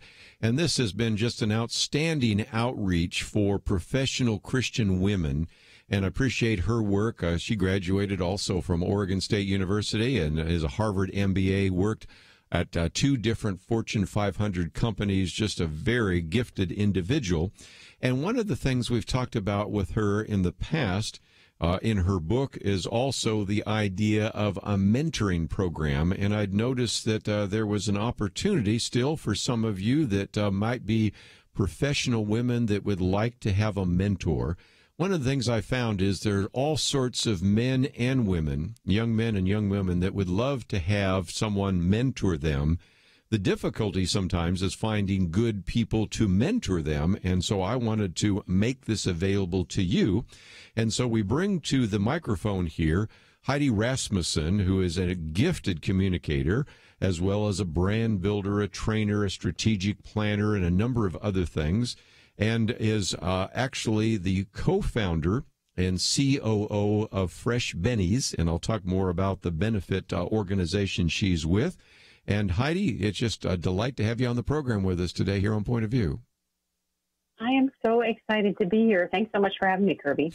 I appreciate your enthusiasm, and even we'll talk about your company in just a minute, but just this opportunity to provide mentors. This is true for both men and women, but especially professional women who say, you know, it's difficult to get work-life balance. It's difficult to really make wise choices in the business world. And so I wanted you to maybe talk for just a few minutes about this mentoring program and what might be available to some of our listeners. Absolutely. So with the Forward mentoring program, I've been involved with Forward, about 5 years. I met Diane Pattison, and I was like, that is a woman that I think I'm going to really like. She's just like so, full of the Lord, and you can just see it. Yet she is an amazing businesswoman. And obviously in this day and age, it's happening more and more often where women are choosing the workplace as their mission field, and doing work and professional jobs along with having to balance their faith and their family and their career.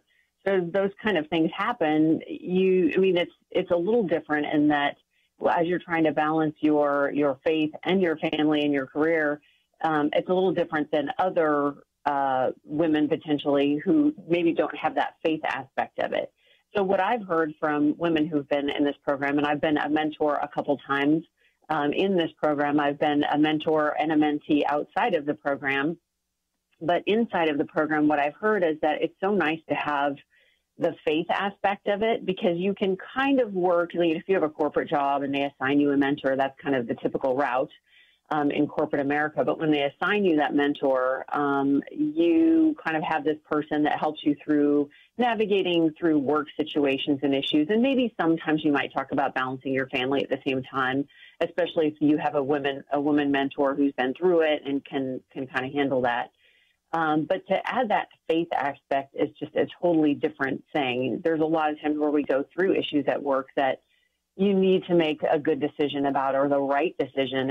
Somebody asked me to fudge numbers or whatever it is, but having that faith aspect is really, really important. So what I love about the program is there's a personal pairing, like Diane and her team are personally looking at, okay, here's the mentors we have this session, and here's the mentees we have, and here's what this mentee needs. So who would be the best mentor for this woman as she's going through whatever it is she's going through and needs to concentrate on? So they're personally pairing people, they're praying over it, they're matching mentees with mentors who are really going to help them the most, which to me is like an amazing thing. So the other is it's somewhat structured, which I personally like. I think if you've ever been through a corporate mentoring program, you kind of just are thrown to the wind and they're like, okay, Kelly's your person. So, try to meet up with her at some point in the next 3 months.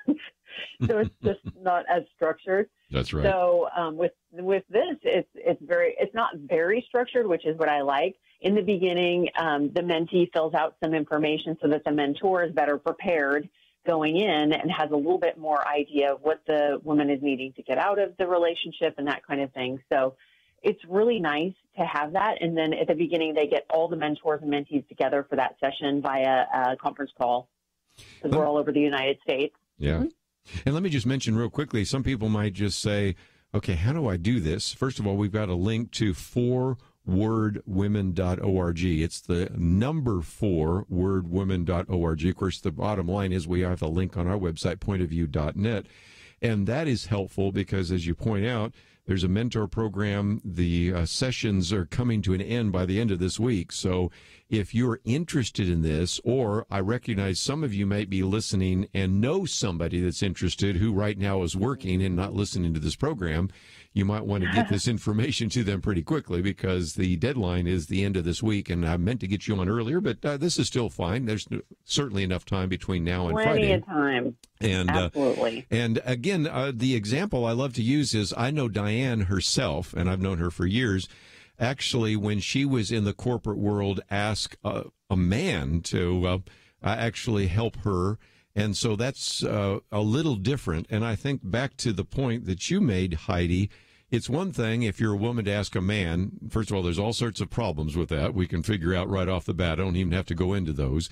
But second of all, to have a fellow woman who is a faith-based individual, that's going to be so much more helpful, as you just mentioned a minute ago, because a woman's going to understand your circumstances. A Christian woman's going to understand your circumstances in ways that, say, a man or a woman that doesn't have Christian convictions is not going to understand some of the questions that you're going to have and some of the real important priorities that you're going to need to set. True? Absolutely. Yeah. And I think, you want to have lots of different mentors in your life, and some are going to be men because you're going to get different perspectives. You want to have kind of your, if you call it your board of directors, or who do you go to when you have a certain issue, and you kind of have different people on the team that you can turn to. But in this case, yes, it's kind of like all in one package, and it's a great place to start. And, we always say the program's 10 weeks long, but it ends up being a lifetime relationship because you just get into so many deep topics during that 10 weeks that you never want to let them go, whether you're the mentor or the mentee. You don't want to, you don't want to be like, no, we're done. So it's great. Well, Titus 2 talks about older women mentoring younger women or discipling younger women, older men discipling younger men. Mm-hmm. So certainly there's a biblical component to that. And let me broaden it for just a minute. Of course, we're talking about the mentor program because the deadline is this Friday.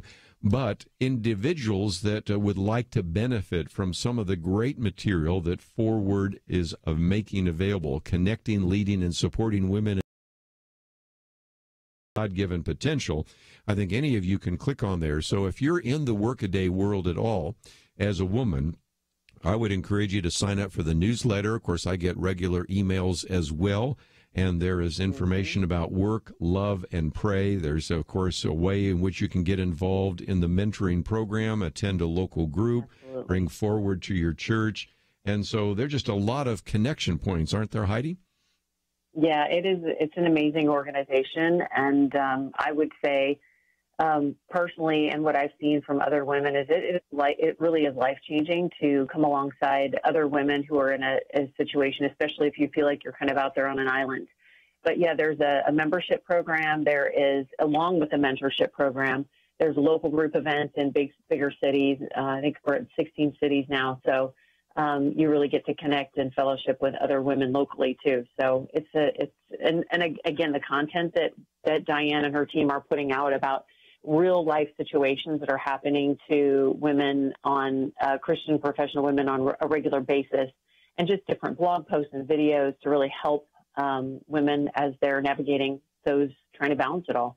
Let me also mention there's another resource that I would certainly want to call your attention to. There's a year-long devotional for women in the workforce called Be Refreshed. And so even if you don't join one of those groups, even if you don't go in the mentor program, there's that which is available. So let's take a break. And when we come back, Heidi, I do want to talk a little bit about your organization as well, because I wanted people to know that you have a fresh approach, which is kind of why it's called Fresh Bennies, fresh approach to benefits, about employers and individuals really trying to deal with healthcare issues. So I thought we'd come back and learn a little bit more about what you do, a bit more about your own faith journey as well. So we're going to take a break. Heidi Rasmussen with us for a few more minutes. But again, I wanted to alert you to the possibility, if you are a professional woman or you know a professional woman that might benefit from this mentoring program, there is an opportunity this week to sign up, and we have all the information you need to know about on our website, pointofview.net. We'll be back right after this.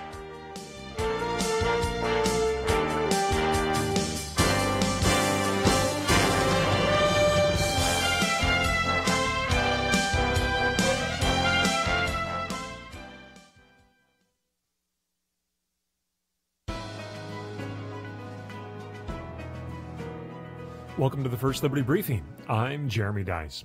This court's Establishment Clause jurisprudence is in disarray. Those are the words of Justice Clarence Thomas dissenting from the Supreme Court's decision to reject the appeals of two different county commissions who opened their meetings with prayer. The commissioners in Jackson County, Michigan and Rowan County, North Carolina have followed a long-standing tradition in our country of opening legislative meetings in prayer. While the U.S. Court of Appeals for the Sixth Circuit said that individual commissioners leading prayer is constitutional, the Fourth Circuit disagreed. We know from past decisions of the Supreme Court that the lawmakers could hire a chaplain to lead the prayers or have a local volunteer pray. So why not the lawmakers themselves? As Justice Thomas observed, the only real difference is the person leading the prayer.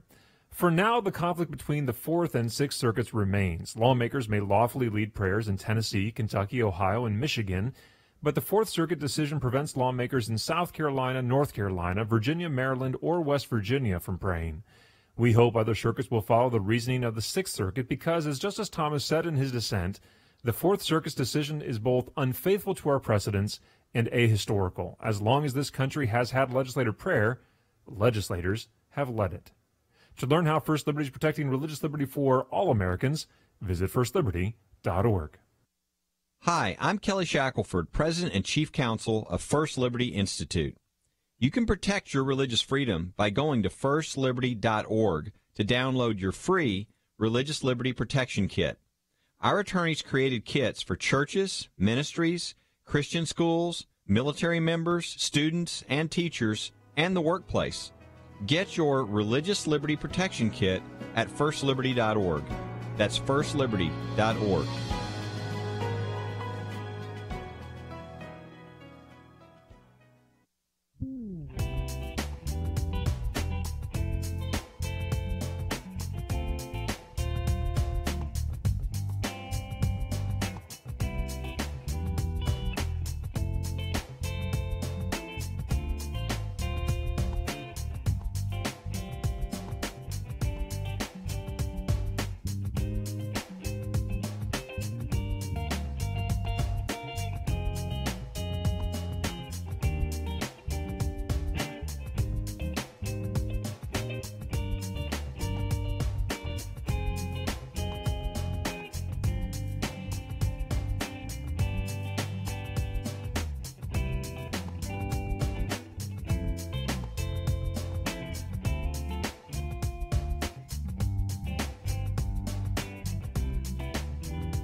Now, back to Point of View, your listener-supported source for truth. Continue our conversation for a few more minutes with Heidi Rasmussen. And again, we've been talking about Forward, which is, again, just an outstanding ministry. And we've had Diane Pattison on in the past talking about this outreach to professional Christian women in the workforce. And if you are interested in the mentoring program, that's one of the reasons I want to bring Heidi on to talk about that. But Heidi, let's also recognize that in addition to the link that we have to Forward, we also have a link to the particular business that you're involved with, which is called Fresh Bennies, which stands for Fresh Approach to Benefits. and you are the co-founder and COO. And this is something where you really want to provide some practical tools for people trying to deal with this issue of health care. I can't think of anything more complex than all these health care benefits.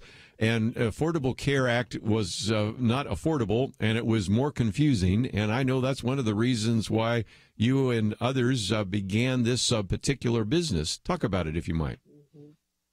Yeah, well, we know that every time somebody has to touch the healthcare industry, you're just stressed and you feel out of control. Yes. And so we say, it's not just money. It's also the amount of time it takes to navigate through things. Think about getting a bill in the mail and you're like, oh, my goodness, what are we going to do with this? And then also just the frustration of it all. So we say that Fresh Bennies controls your time, dime, and peace of mind, just because all those things get out of whack when you have to touch it. So my husband is actually Canadian, ex-Canadian. Now we say he's Texan, but he's a United States citizen. And when he came to the U.S., he was on the insurance or the health administration side in Canada, which is, of course, a single-payer system run by the government. And then when he came to the U.S., he was in the insurance industry. And what he found as the ACA was about to be signed into law, he started thinking, Americans are really going to need some help with their health care.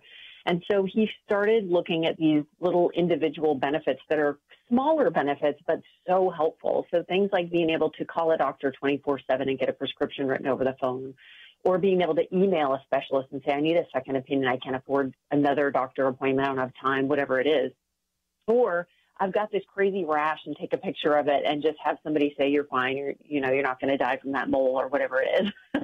And then somebody like advocates to help with medical bills. So you get a medical bill, you send it to them, and they just go to work for you and negotiate on your behalf. And then we also have them helping with price transparency. So I need a price on an MRI. If I go on one street in my city versus another street, there's thousands of dollars of difference. And we don't know that as normal Americans. We just, my doctor told me to go here, so I'm going here. So just different things like that. And then we bundle all these different savings networks. So dental, vision, chiropractic, lab tests. So all these different types of savings networks that really help if you've got a higher deductible plan, insurance plan, or potentially no insurance at all, or even for people who have a great plan, but, they don't have the time to deal with these kind of things. So really helping on different fronts. And we bundle all that together for about anywhere from, it depends, for employers, it's a little less expensive, but an individual, it's about $18 a month for a family. Well, and again, as you just pointed out a minute ago, even if you were really organized, and most of us are just busy running our lives, but even if you're really organized, it's the transparency issue that is such of concern to those of us around the table. I mean, Dr. Merrill Matthews will be with us on Friday. I know we'll probably have Representative Burgess in the future. When you go into a doctor and you ask, what's this going to cost? Sometimes they look at you like you've come from another planet, because it's like, well, I don't know. And we have, and I've documented in one recent commentary, just using Collin County as an example, which is not far from where I'm broadcasting, that you can, if you go and look at what it costs for a heart transplant, there's at least $100,000 difference between one hospital on one end and one hospital on the other end. And again, how would you know that unless you were doing an enormous amount of comparison shopping, and that they were also being able to give you those accurate numbers? So this is why you're providing a service that most people would love to have, and I just wanted to let people know that it actually exists. It does exist, and there's people out there to help, and it doesn't have to be expensive either. I think, we love that we're able to keep it to, it's anywhere from $12 for an employer to purchase this for their employees. And that's, most of our business is about 1,200 employers throughout the U.S. who purchase Fresh Bennies for their employees alongside a higher deductible plan typically. So, but then to just buy it on our site for your own family is it's the deal, I would say. And it can be very, very helpful to have, just to know that it's there. You've got the app, and you can get at everything very quickly. And again, I've compared you to what we sometimes go through in terms of trying to understand tax policy. I have some friends, including my brother, that does tax accounting. And to try to make your way through the tax code, if you are going to have a really complex return, you want a tax accountant who can go into all those details. Well, we've already mentioned the fact that some of the regulations for the Affordable Care Act and other aspects of that, Medicare, Medicaid, those kinds of things, if you stack them up, printed out, it's higher than the tallest person you can ever imagine. So again, you are the people that can, like a tax accountant, in this case, a health expert, figure out where it actually comes down. And then because you know the community, you also know where you can get some of the best deals. So I just think it's a great idea, and I think you and your husband have stumbled onto something I wanted everybody on our national audience to know more about. Well, I really appreciate it. Thank you. I really wanted to just say that the Forward Mentorship Program is an absolute, if you're thinking about any type of mentorship, they have some amazing outcomes and just so helpful to everyone I've spoken with, and I would highly recommend that also. So, and definitely get yourself a Fresh Benny's membership. Well, again, we've got both of those links on our website. And again, 4-word women, and it's the number 4-word women, but you don't have to remember all that because we have that on our website. And Fresh Benny's is fresh and then BENIES, but don't worry about that because we have that link there as well. So I just wanted to especially get you on, or to get somebody on, to talk about the fact that this mentor program deadline is this Friday, August 31st. So that's why I wanted to mention it. And Diane Pattison has been on the program with us many times before, and it's just a delight to meet you by phone. So, Heidi, thank you for joining us today here on Point of View. Thank you so much. Have a great day. We are going to take a break. When we come back, I wanted to talk about a few things. It turns out that our good friend, Dr. Jay Richards, will not be with us because of another commitment. So we'll talk a little bit about his book, The Human Advantage, because it really is something we will come back to in terms of the rise of robots. But some of the other articles we've posted have to do with the scandal there in the Catholic Church. But, of course, you know we've talked about scandals in the Protestant churches as well. And one of the pieces we've posted here by David French, Protestants should care deeply about the Catholic catastrophe. So we'll talk about some of the evidence there. And what are we going to do about these very significant issues of abuse that are surfacing in a variety of different contexts? We, of course, have published our Outlook magazine on the Me Too movement. And so I want to get into some of that and give you a chance to join the conversation in the next hour if you have some comments or questions. So we will certainly get into those topics. And if you find yourself saying, I'd like to know a little bit more about some of the issues you've been addressing, we certainly have those articles. The one about the Jacksonville tournament shooter, some of the things we'll get into in the next hour on the Catholic Church, and then information about even the human advantage, the future of American workers in the age of smart machines. One of the conclusions I make is that we are going to be facing a very significant revolution of robotics. And so it seems to me that the lesson to government and to education is to stop training our kids to do jobs that robots will be doing in a few years. The lesson for parents and their children is to focus on developing skills a robot could never take away from you. We'll get into all those issues right after these important messages.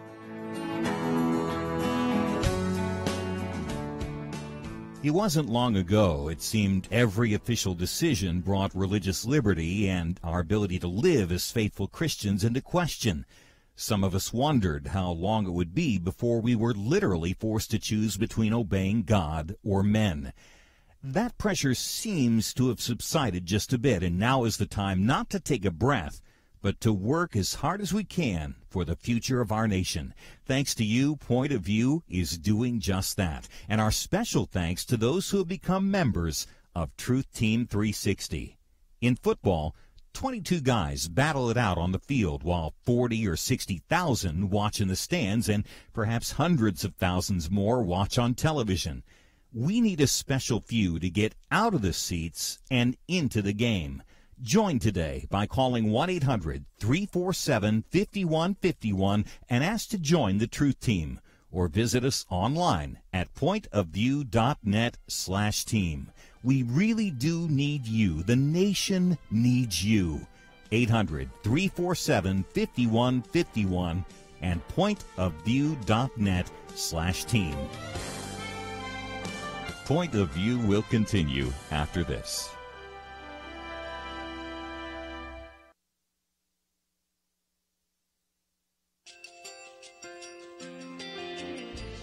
I just want to thank you so much for all the wonderful programming you have. You're just absolutely fantastic. I recently started listening to Point of View, and I really found it interesting because of the different subjects you cover. Thank you for that. I really appreciate everything that you do in keeping us informed. Thank you, Kerby, for everything that you have been doing. I appreciate all the work that you're doing, advocating for the Word of God. Thank you so much.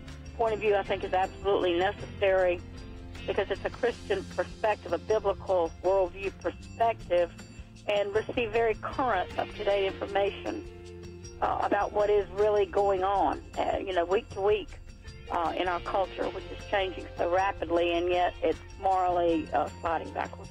Yeah, I'm just, first of all, I thank you guys. Y'all's program is wonderful, and enjoy it every day. I learn so much every time I listen to it. Point of View Radio Talk Show.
Hi, this is Kerby Anderson. You know, each day we take on the tough issues and provide a biblical perspective to them. The topics we cover are wide-ranging.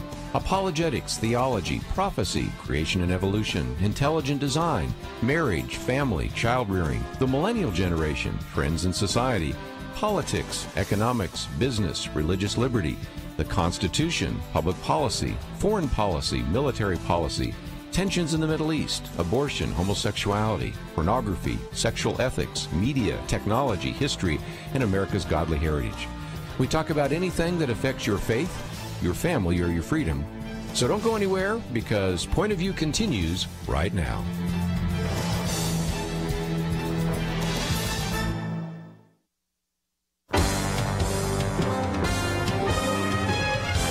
Across America, live. This is Point of View.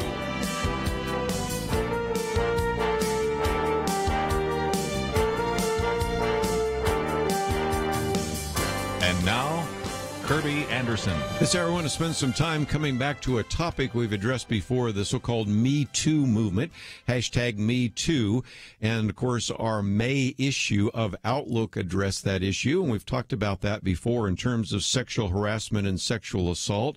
I want to put that in the broader context because we're going to focus some of the news that's coming down about the Catholic Church. Of course, a couple of weeks ago, we talked about the fact that a grand jury in Pennsylvania identified more than 300 what you might call predator priests in 6 dioceses who, over the course of 70 years, had molested more than 1,000 children, mostly boys. Of course, we have some allegations now about the Pope and about a number of other individuals, but I want us to see this in the broader context because even as people have asked these questions, including my own Sunday school class, asked that I might address some of this even this Sunday, we recognize that it goes everywhere. If you look, for example, at the May issue of Outlook on the front cover, we've got a picture of Harvey Weinstein, and so what happened in Hollywood. If you open up to my article, that you have a news broadcaster like Matt Lauer or a talk show host like Charlie Rose, a senator like Al Franken. We can go down that long list. And, of course, to this, we can also add other individuals in the Protestant Church and the Catholic Church and others that certainly have been accused. And so what I want to try to do is maybe put some definitions on the table, then talk about a couple of the articles we've posted, and then open up for some of your comments. And if you have any, we'll certainly take those. If not, move on to some other issues. But in the May article, we pointed out the fact that even though the Me Too movement pretty much came from a secular origin and was dealing with a lot of the scandals that have rocked Hollywood and the media and then even Congress, and it really gave women, if you will, a voice to talk about their victimization. We argued that it was time for Christians and even the church to provide comfort, encouragement, a place of healing. But for some individuals, the church was the place where the victimization took place. So let me, if I can, for just a minute, maybe try to put some definitions on the table so that at least we know what we're talking about. And one of those issues, of course, is sexual harassment, which I would define as any unwanted sexual behavior that creates an uncomfortable or intimidating environment. Some of those associated with some of the Protestant leaders, Bill Hybels' church, I think, fits into that category, and some others fit into that. That could be, some, risque comments, maybe sexual innuendos, maybe even some pressure for sexual favors, but not necessarily anything that goes beyond that, though, again, I'm expressing a level of ignorance about what some of those allegations might be, but at least we can understand what we're talking about in terms of what you might call sexual harassment or harassment, depending on how you want to pronounce that. Then sexual assault, of course, would be one step further. That would include unwanted sexual behavior through manipulation, deception, coercion, oftentimes committed by someone the victim knows. Not always, but many times that is the case. And then the most extreme, of course, would be rape, where there is statutory rape, which involves somebody under the age of consent. We've heard about that in some of the schools and things of that nature. Date rape, which results there, even stranger rape and those kinds of things. And so we recognize that, if anything, the church should be a place where there could be healing. There could be an opportunity for someone to have a safe place to share some of that. But sadly, we also, I think, are now talking about the fact that sometimes sexual harassment, even assault, sometimes has taken place within the church itself. And that may be where a spiritual leader draws a member of the church into some kind of sexual relationship, oftentimes comes with a level of grooming, sexual conversations in a counseling situation, uncomfortable touching, and a variety of other things that we can talk about. So those are just, if you will, some of the definitions we're going to try to use as we get into this particular issue. Now, the one topic that sort of brought this to the fore were allegations. And when a person makes allegations, that doesn't mean that they are true. But at the same time, they are so significant that, as I think I can point out in just a few minutes, could be checked out by other reporters to determine whether or not that is the case. And so if you've been watching what's been in the news over the last couple of days, you have an individual that actually posted an 11-page letter which implicates the Pope directly in some of these scandals affecting the church. So this particular archbishop, a former apostolic nuncio to the United States, alleged in a long and very frank letter that Pope Francis knew that Cardinal Theodore McKerrick's misdeeds with seminarians, and he was aware of that in 2013, which is 5 years ago. Further, he alleges that there had been some kinds of sanction placed on McKerrick by the previous Pope, Pope Benedict, which Pope Francis lifted. Again, those are things that might be easy to check, and so we'll see where that is the case. And this individual named at least two places where evidence backing up these claims could be found, and finishes his letter by calling, of course, for the Pope and others to actually resign their offices. Now, interestingly enough, the Pope was approached by this. As you may know, he had been in Dublin, Ireland. Matter of fact, this particular picture shows them on the airplane, in which the Pope Francis, said, "I read the statement this morning. I must tell you sincerely that I must say this to you and all who are interested. Read the statement carefully, make your own judgment. I will not say a single word on this."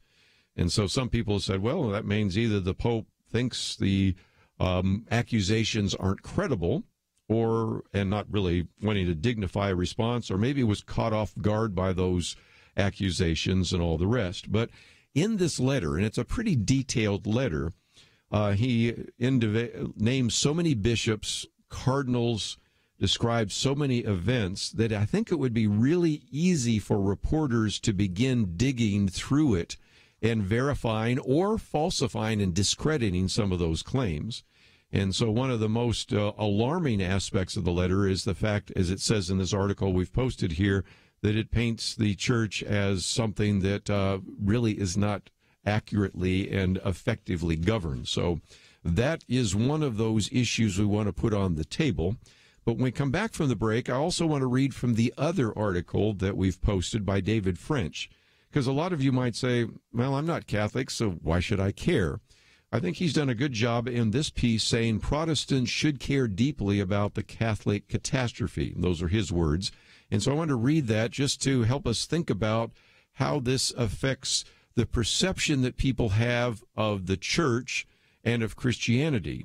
You might say, well, I'm not a Catholic, so it doesn't affect me. Yeah, but the world that doesn't make distinctions sees you in the same light. So we're going to come back and talk about what that might mean and what, if any, are possible solutions. So if you'd like to join our conversation, 1-800-351-1212. We'll be back right after this.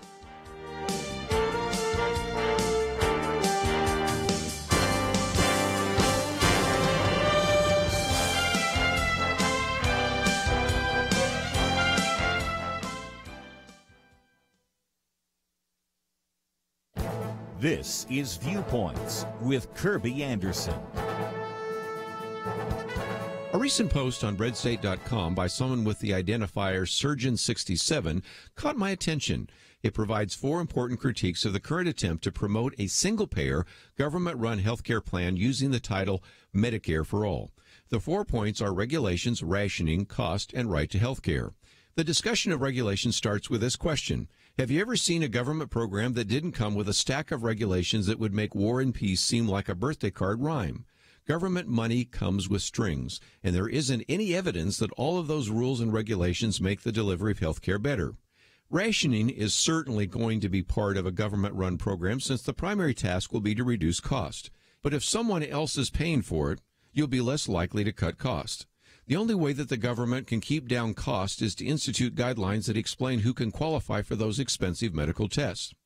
What about cost? One study estimates that Medicare for All will cost an additional $32 trillion over 10 years. Here is a simple request listed in the article. Tell me one government program that costs less than or equal to projections. No, take your time. I'll wait. It's possible that even that estimate is off by perhaps a factor of 2. The 4th point is the so-called right to health care. The surgeon says, I have never personally seen anyone denied care for anything life-threatening because they weren't covered.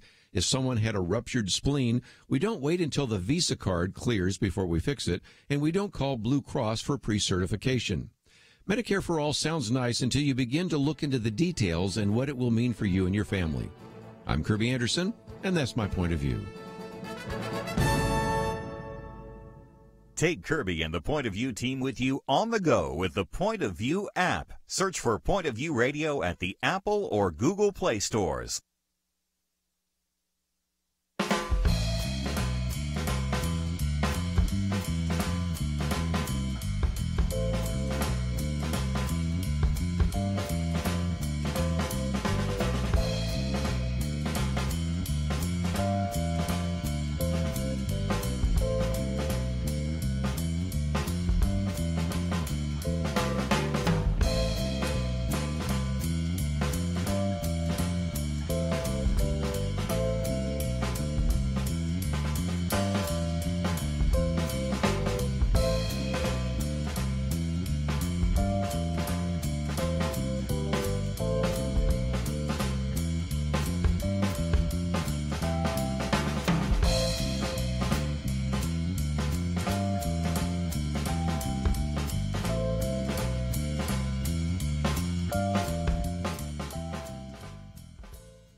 You're listening to Point of View, your listener-supported source for truth. Let's come back again to this issue, and if you'd like to join us, 1-800-351-1212. The second article, or I guess it'd be the third article technically, on our website that is posted is something I would certainly encourage you to read, no matter what your theological background might be. David French, who's been on the program with us many times, I always love his wise counsel, and this particular article is one I thought I would just read in its entirety because it does a good job of reminding us, as the title says, why Protestants should care about what is happening in the Catholic Church. He says, as I watch the crisis engulfing the Catholic Church, he said, an analogy of one of my pastors once made came to mind. It will likely make some of my Catholic friends uncomfortable, but it's helpful for understanding the way in which, for example, Protestants view the larger body of Christ, the Holy Catholic Church of the Apostles' Creed. So here goes. This is, again, David French, but it's an illustration that he uses. And he says, the church is like a navy, a collection of ships united in purpose and in destination. Each denomination is like a different ship in the Navy, and while each crew is primarily tasked with the health and well-being of its own vessel, it's also deeply invested in the strength of the fleet. Each vessel is more vulnerable as the fleet weakens. Each vessel is stronger, surrounded by its protective armada. So that's the illustration he uses. And he says if the analogy holds, he says, then one of the mightiest battleships in the fleet, the Catholic Church, is taking torpedoes left and right. It's now rocked by allegations of wrongdoing that go all the way back to the Vatican, to the Pope himself. And again, he then quotes from this article from the New York Times. So again, I want to help you understand how the perception is. You may say, I reject the way the New York Times actually tries to portray this, but that's what's in the New York Times. And people that maybe don't have an experience that you have with your church, your denomination, they don't understand it other than what they've read right here. So let me read just 2 paragraphs out of the New York Times to help you understand kind of how the secular world, how the New York Times world perceives this. It says, on the final day of Pope Francis' mission to Ireland, as he issued wrenching apologies for clerical sex abuse scandals, a former top Vatican diplomat claimed in a letter published on Sunday that the Pope himself had joined top Vatican officials in covering up the abuses and called for his resignation. New York Times goes on to say the Archbishop Vigano claims that the Vatican hierarchy was complicit in covering up the accusations of Cardinal Theodore McKerrick had sexually abused seminarians, and that Pope Francis knew about the abuses by the now disgraced American prelate years before they became public. Yet the letter contended Francis did not punish the cardinal, but instead empowered him to help choose powerful American bishops. Okay, that's the article. New York Times. It's how they perceive it. Right or wrong. That's their perception. So, again, back to David French. He says Protestants cannot and must not view these events with a kind of detachment or distance for a number of reasons.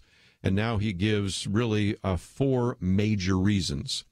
Reason number 1, we cannot forget that each and every revelation of abuse is the revelation of a life-altering and sometimes life-shattering event for the victim and a faith-crippling moment for friends, family, and countless others.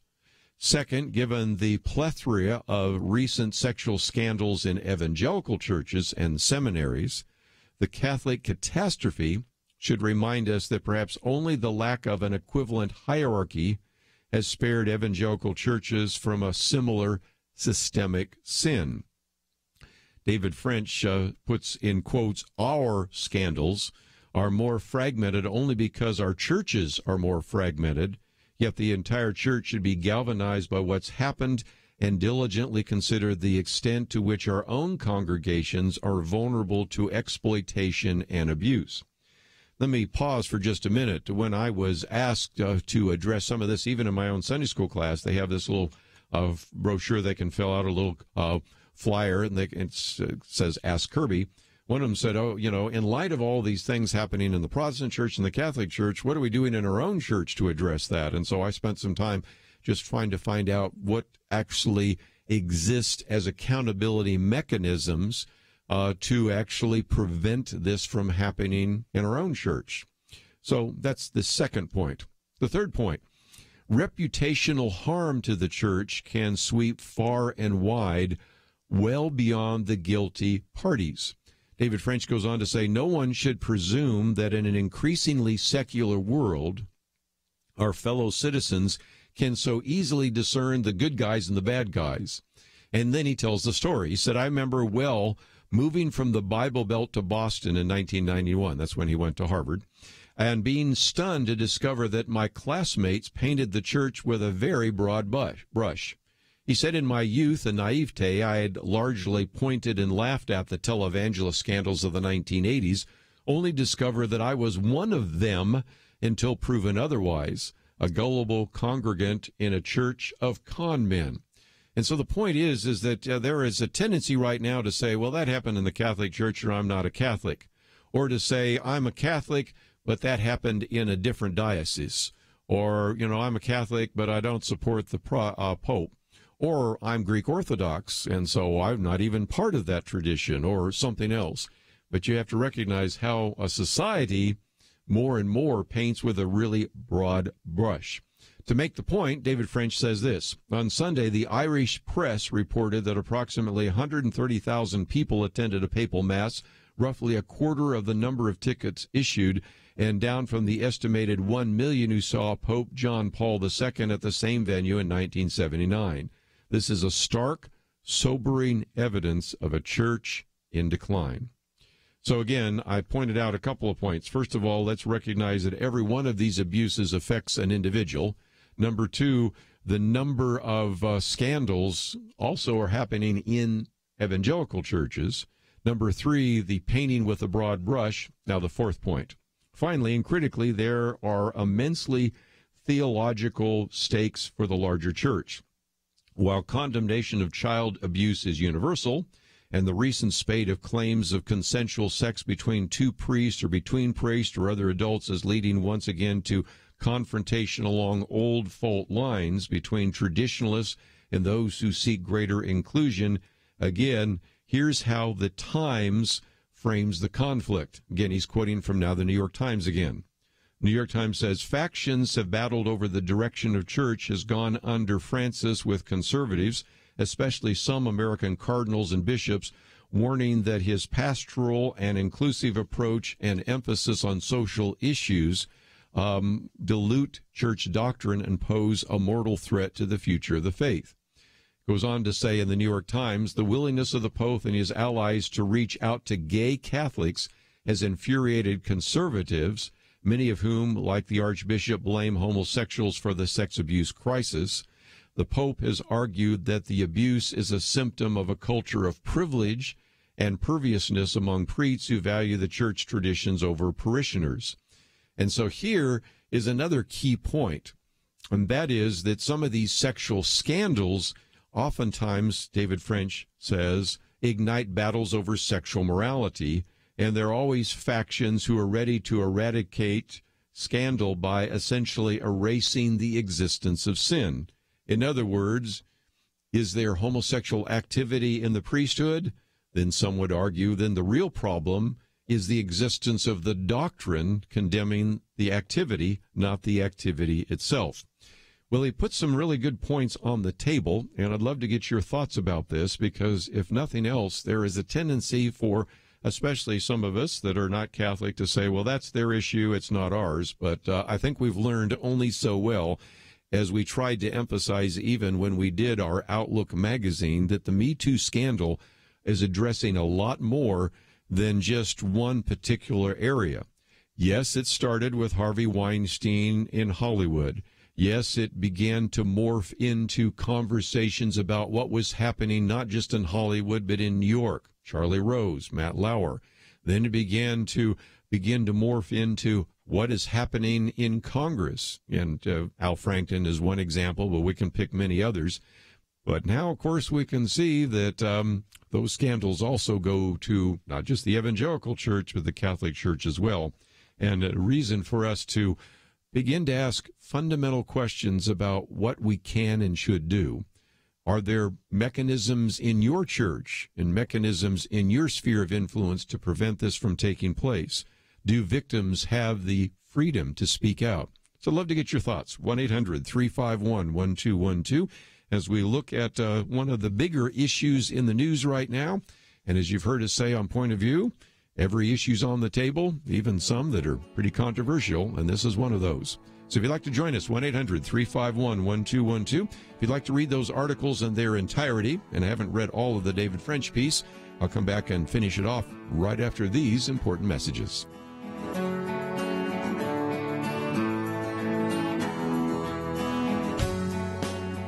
There is no more dangerous time than when things are going well. Remember Elijah on Mount Carmel? Fire came down. There was no doubt who was God, but what happened next? He went from amazing faith to a time of great fear and depression. Many Christians have been very thankful a certain Democratic candidate for president was not the one to nominate two replacements for the Supreme Court. But as with Elijah, times of great victory are also times of great danger. Moments like this are not the time to take it easy. This is not the time to let our guard down. This is a time to double down on our work in the community, to serve and pray and plan and invest in a better future. This is the time to join Point of View's Truth Team 360 to make sure today's promising gains are not lost tomorrow. Show your commitment to our future by visiting pointofview.net/team or call 800-347-5151. Ask to join the Truth Team. Pointofview.net/team and 800-347-5151.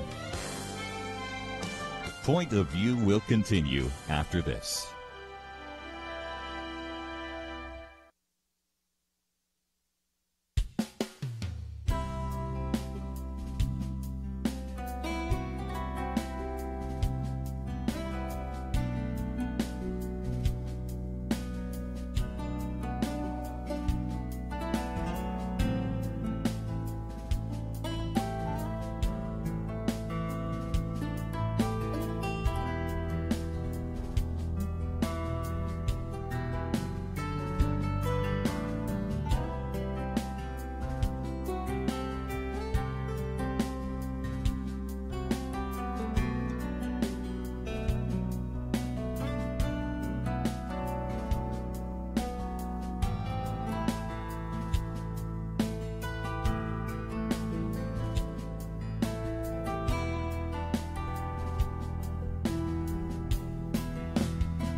You're listening to Point of View.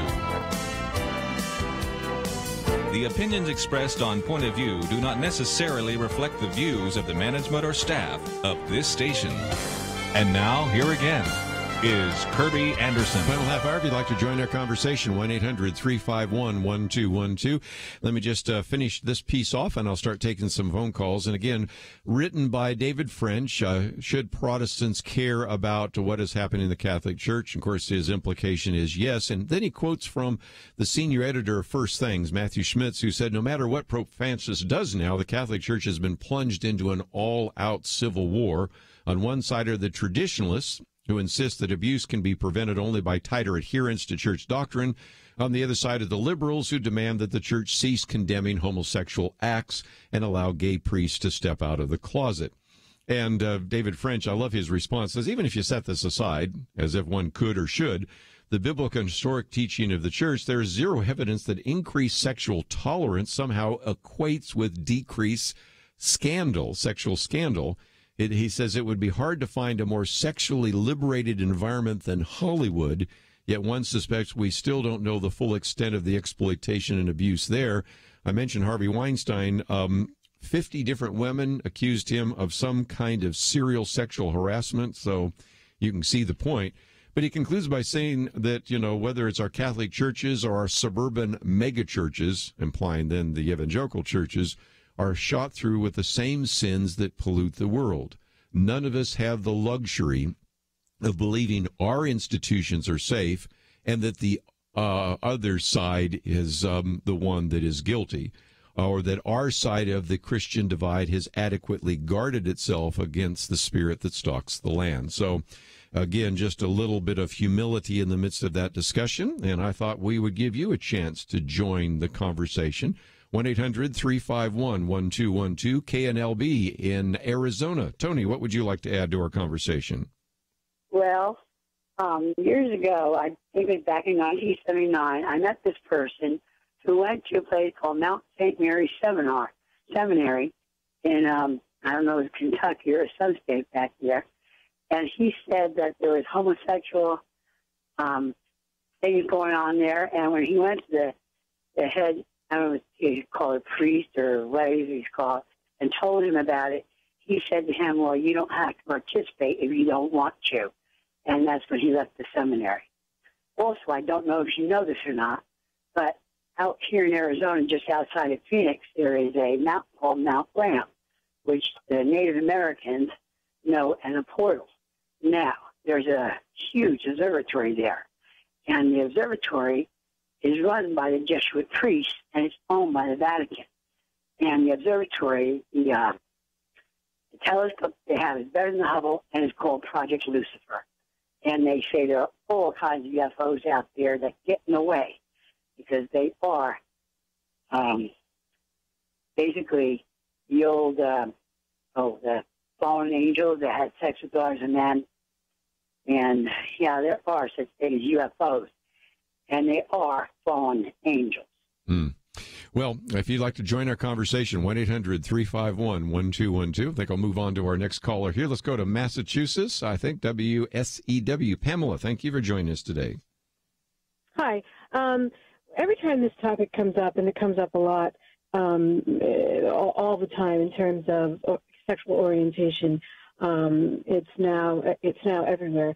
And I feel that it doesn't do its purpose to have the discussion all the time without calling to mind what happens in the mind. When a thought comes in, a thought is what we all have, and then we either act on it or not. It produces what our behavior is or not. And that always needs to be part of the conversation because, yes, these kinds of situations in the fallen world that we live in as human beings are going to happen. They're all of the different types of sins that occur, and I believe it doesn't come out of anywhere but the human mind. So where is that addressed in that book, if it is or not? I think it's addressed, first of all, in Scripture. Jesus helps us understand that if you've had thoughts, those are like committing adultery. If what is coming out of the heart affects behavior. As a man thinketh in his heart, so is he, as it says in Proverbs and other passages. It seems to me that that's a really important issue, because if your thought life is not governed by purity, and if you do not put some guidelines around your thinking, then you're probably not going to put guidelines around your behavior. So I think that's a really important point that is addressed in Scripture. It's certainly also just even addressed in secular behavior. I mean, even if you aren't looking at that with a biblical perspective, you have to recognize that thoughts most of the time precede actions. And if you think about, as it says even in the book of James, about how your thoughts eventually lead to destruction, there's a series of steps to temptation that I've identified, I think other people have as well, that talk about when you first think about the sinful act, then maybe you reject it, then later on you dwell upon it, then you begin to move in that direction. Sometimes the first time you commit a sin, it's something that you repulse from, you react to it, but then the next time you find it's a whole lot easier to do so. We now know from our brain studies that you sort of create these neural pathways.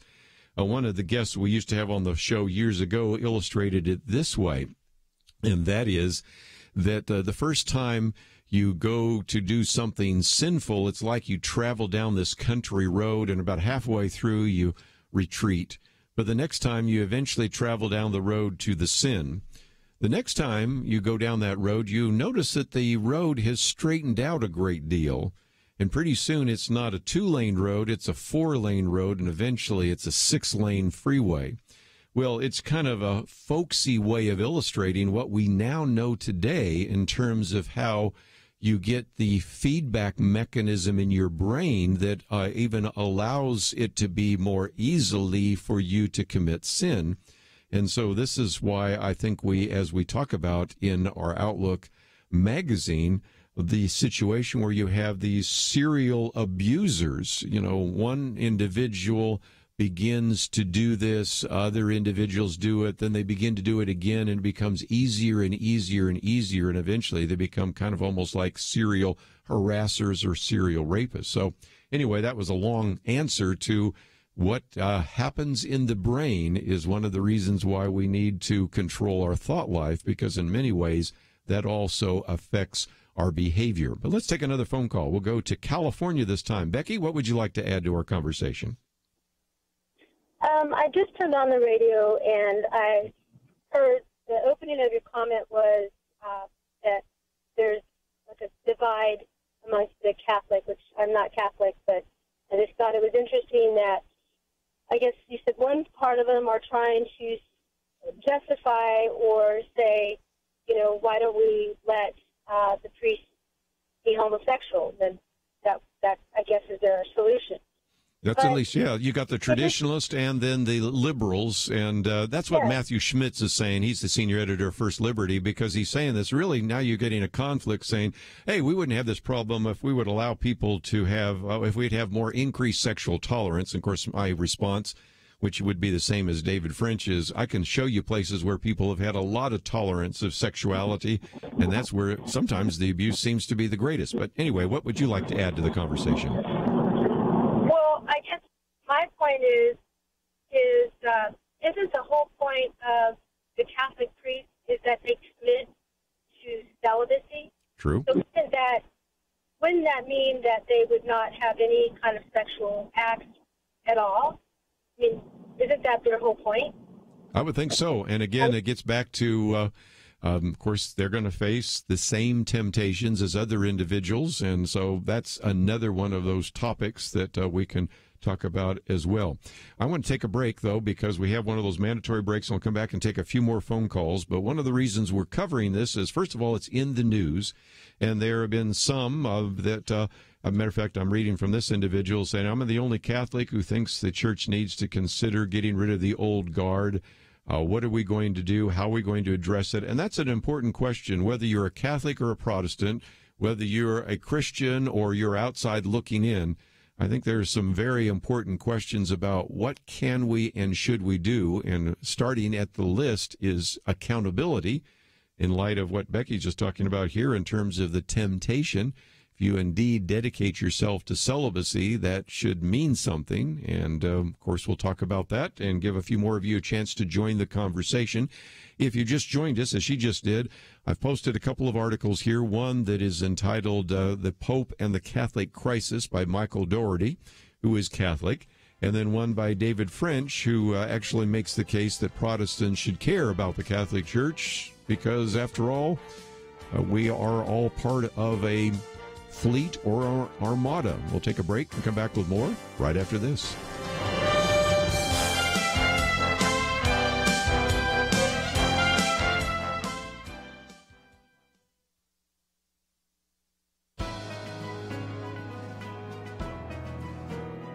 Welcome to the First Liberty Briefing. I'm Jeremy Dice. This court's Establishment Clause jurisprudence is in disarray. Those are the words of Justice Clarence Thomas, dissenting from the Supreme Court's decision to reject the appeals of two different county commissions who opened their meetings with prayer. The commissioners in Jackson County, Michigan, and Rowan County, North Carolina, have followed a long-standing tradition in our country of opening legislative meetings in prayer. While the U.S. Court of Appeals for the Sixth Circuit said that individual commissioners leading prayer is constitutional, the Fourth Circuit disagreed.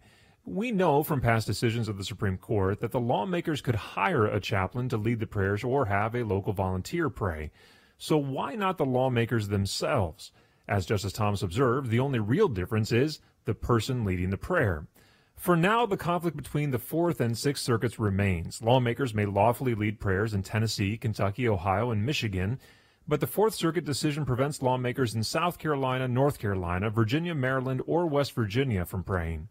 We hope other circuits will follow the reasoning of the Sixth Circuit because, as Justice Thomas said in his dissent, the Fourth Circuit's decision is both unfaithful to our precedents and ahistorical. As long as this country has had legislative prayer, legislators have led it. To learn how First Liberty is protecting religious liberty for all Americans, visit firstliberty.org. Hi, I'm Kelly Shackelford, President and Chief Counsel of First Liberty Institute. You can protect your religious freedom by going to firstliberty.org to download your free Religious Liberty Protection Kit. Our attorneys created kits for churches, ministries, Christian schools, military members, students, and teachers, and the workplace.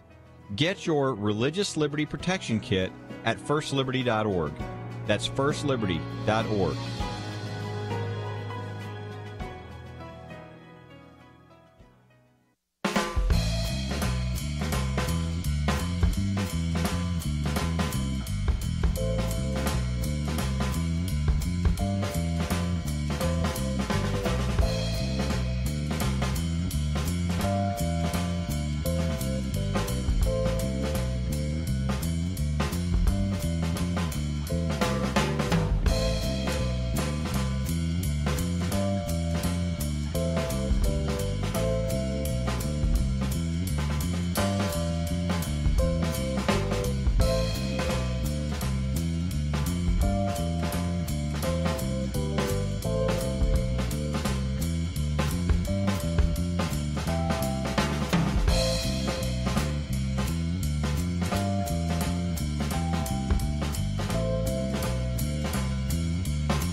Now, back to Point of View, your listener-supported source for truth. Back for a few more minutes. If you'd like to join us, 1-800-351-1212. As I mentioned before, this hashtag #MeToo movement has moved beyond Hollywood to the entertainment world, to politics, and, of course, even now the church. And by the church, I mean both evangelical churches and Catholic Church and others. And if you have some suggestions on what we can do to prevent this abuse from happening in the future, those are certainly questions that I have, and certainly want to entertain what you might suggest that we do. Let's go back and take some phone calls and see if you have some thoughts about what is in the news these days. We'll go to Georgia. Larry, thank you for joining us today here on Point of View. Hey, Kerby, how are you today? Very good. What was your perspective on this? Well, I'm 66 years old, and I was an altar boy in Pompano Beach, Fort Lauderdale, Florida, for a number of years, along with my brothers and my cousins. And we served Mass at 6 o'clock in the morning to priests coming down from the north, one-on-one, a priest and an altar boy, at 6 o'clock, 7 o'clock in the morning by ourselves in a private chapel, and never had any of these situations. Being in the southern part in Florida, there were a lot of funerals, and we would go out with the priest in the back of a limousine to the cemetery, and there was never any sexual abuse. And I think sometimes that we forget that while this is all being highlighted, there are literally thousands and thousands of churches and altar boys and situations that were all very normal, natural, and very healthy. There was no sexual abuse. There was no promiscuity. Even when we got in trouble at school and had to go over to the rectory and wash a priest's car, there was just never any signs of abuse. So it does hurt. I do know it went on, but I'm one of those guys, along with my brothers and cousins, that grew up and we just never had any of that. And I think that we forget that while we're targeting the Catholic Church, and we can go back 20 years to Tammy, Faye Baker, and Jim and all the other evangelicals that apologized for their miscues as well. So it's just not limited to the Catholic Church, and I hate to see it just, zeroed in on just the Catholic Church when it happens all over. But I just wanted to say I was a guy that grew up with a lot of priests, and we never had any of this monkey business. And again, one of the things I've tried to do is broaden it, because I do think it is more than the Catholic Church, although that's in the news this week because of that letter. But again, I've unfortunately had interviews with individuals that later we found out certain things. So lots of times we say, as far as I know, but then we find out some others. This is, I guess, back to the question, what can we do to prevent this? In your cases, turned out okay, but in other cases, it didn't. And I'm concerned about the children, which I think gets to our next phone call. I think Esther in Texas, KCTA, you want to address the issue, so you have the floor. Yes, sir. I was wanting to say that it doesn't matter if it was a Catholic or a Protestant or just any regular Joe. We really need to take care of the children. We have all this information already documented, and it's made full circle. This isn't the first time that this particular religion has been what is the word?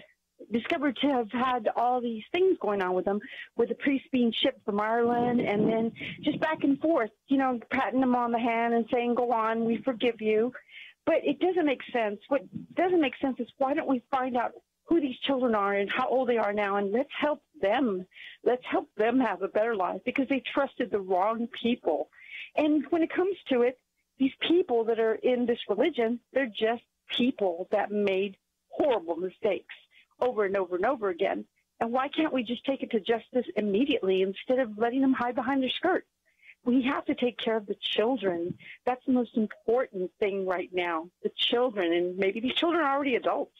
I don't know. Yeah, Sounds most like of them they are. Again, when we're talking about, I'll give you again the facts from Pennsylvania. That was the grand jury there in Pennsylvania, where you had at least over a course of 70 years, 1,000 children, but they were mostly boys now. But see, when you recognize that that happened over a 70-year period, some of them are in old folks' homes, some of them are in middle age, some of them are, if they happened more recently, teenagers or 20-somethings.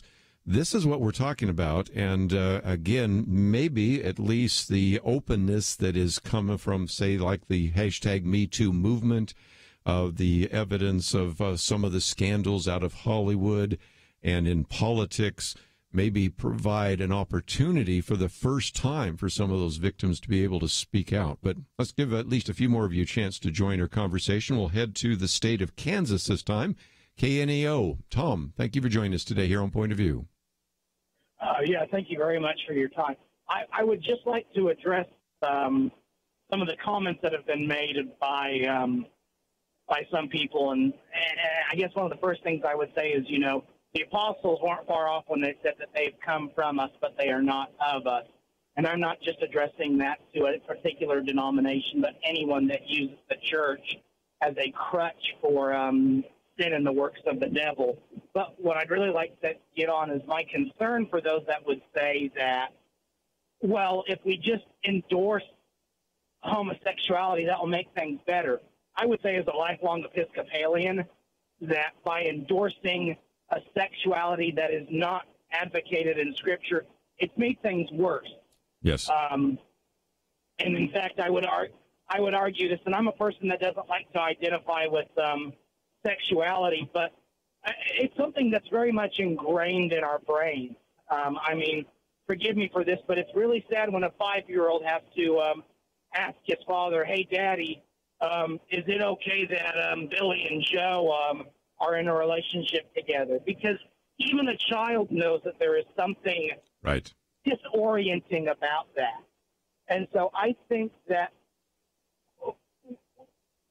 the church advocate, or people in the church advocating, or even people outside of the church advocating that the church needs to get caught up with the times, is going to be in the slippery slope that secularism is facing right now with and I'm kind of jumping the gun here, but with pedophiles that argue, well, no, I'm not a pedophile. I identify as a small child, and I need to love another small child. Yeah, it just gets crazier by the moment, doesn't it? I mean, once you start down this road of gender identity and gender fluidity and accepting of homosexuality and accepting of transgender, I think you've hit it only so well. And as David French points out, you know, if indeed people really do, even in the dark recesses of their mind, think that by having a more sexually tolerant society, this is going to go away. I love his illustration. Hollywood is perhaps one of the most sexually tolerant places on the planet, and look at the abuse scandals there. So I think we need to come back to first principles, biblical principles, and most importantly, again, I've alluded to this, but let me come back to it again. You can say, well, that's happening in their church, but not ours, and so I'm safe. No, I think we need to come back and ask ourselves fundamental questions. What kind of accountability mechanisms do we have in our church to prevent this from happening? And back to some of the concern Esther was raising, well, how old are some of these individuals? Some of them have gone through their whole life carrying this secret. Others maybe tried to reveal it, but nobody believed it, or they covered it up. And it seems to me that these issues need to be addressed. It's one of the reasons why I felt that it would be appropriate to address it today here on Point of View. I want to read some of the articles. We've posted The Pope and the Catholic Crisis. Protestants should care about the Catholic catastrophe. Those are all on our website, pointofview.net. And when we come back tomorrow, there'll be the weekend. Well, first of all, it'll be the Millennial Roundtable. By the end of the week, we'll have the weekend edition, and we'll probably still cover some of those issues, but there's a whole lot more to cover as well. So let me encourage you to go to the website, pointofview.net, find those articles, and if you want to express your opinion, of course, we're always willing to hear from you. That's why we call the program Point of View. I want to thank Andrew and Steve for their help behind the scenes. Have a great day. We'll see you back here tomorrow, right here on the program Point of View.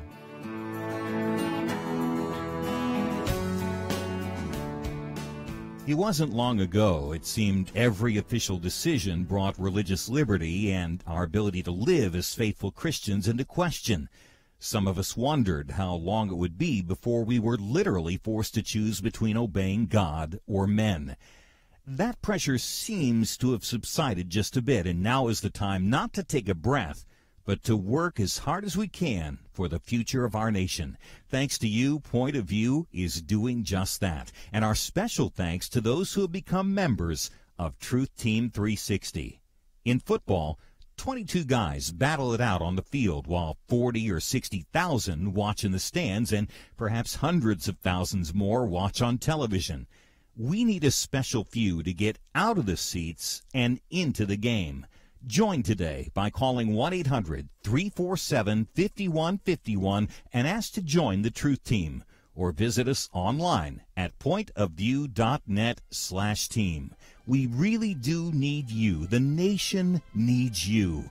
800-347-5151 and pointofview.net/team. Point of View is produced by Point of View Ministries.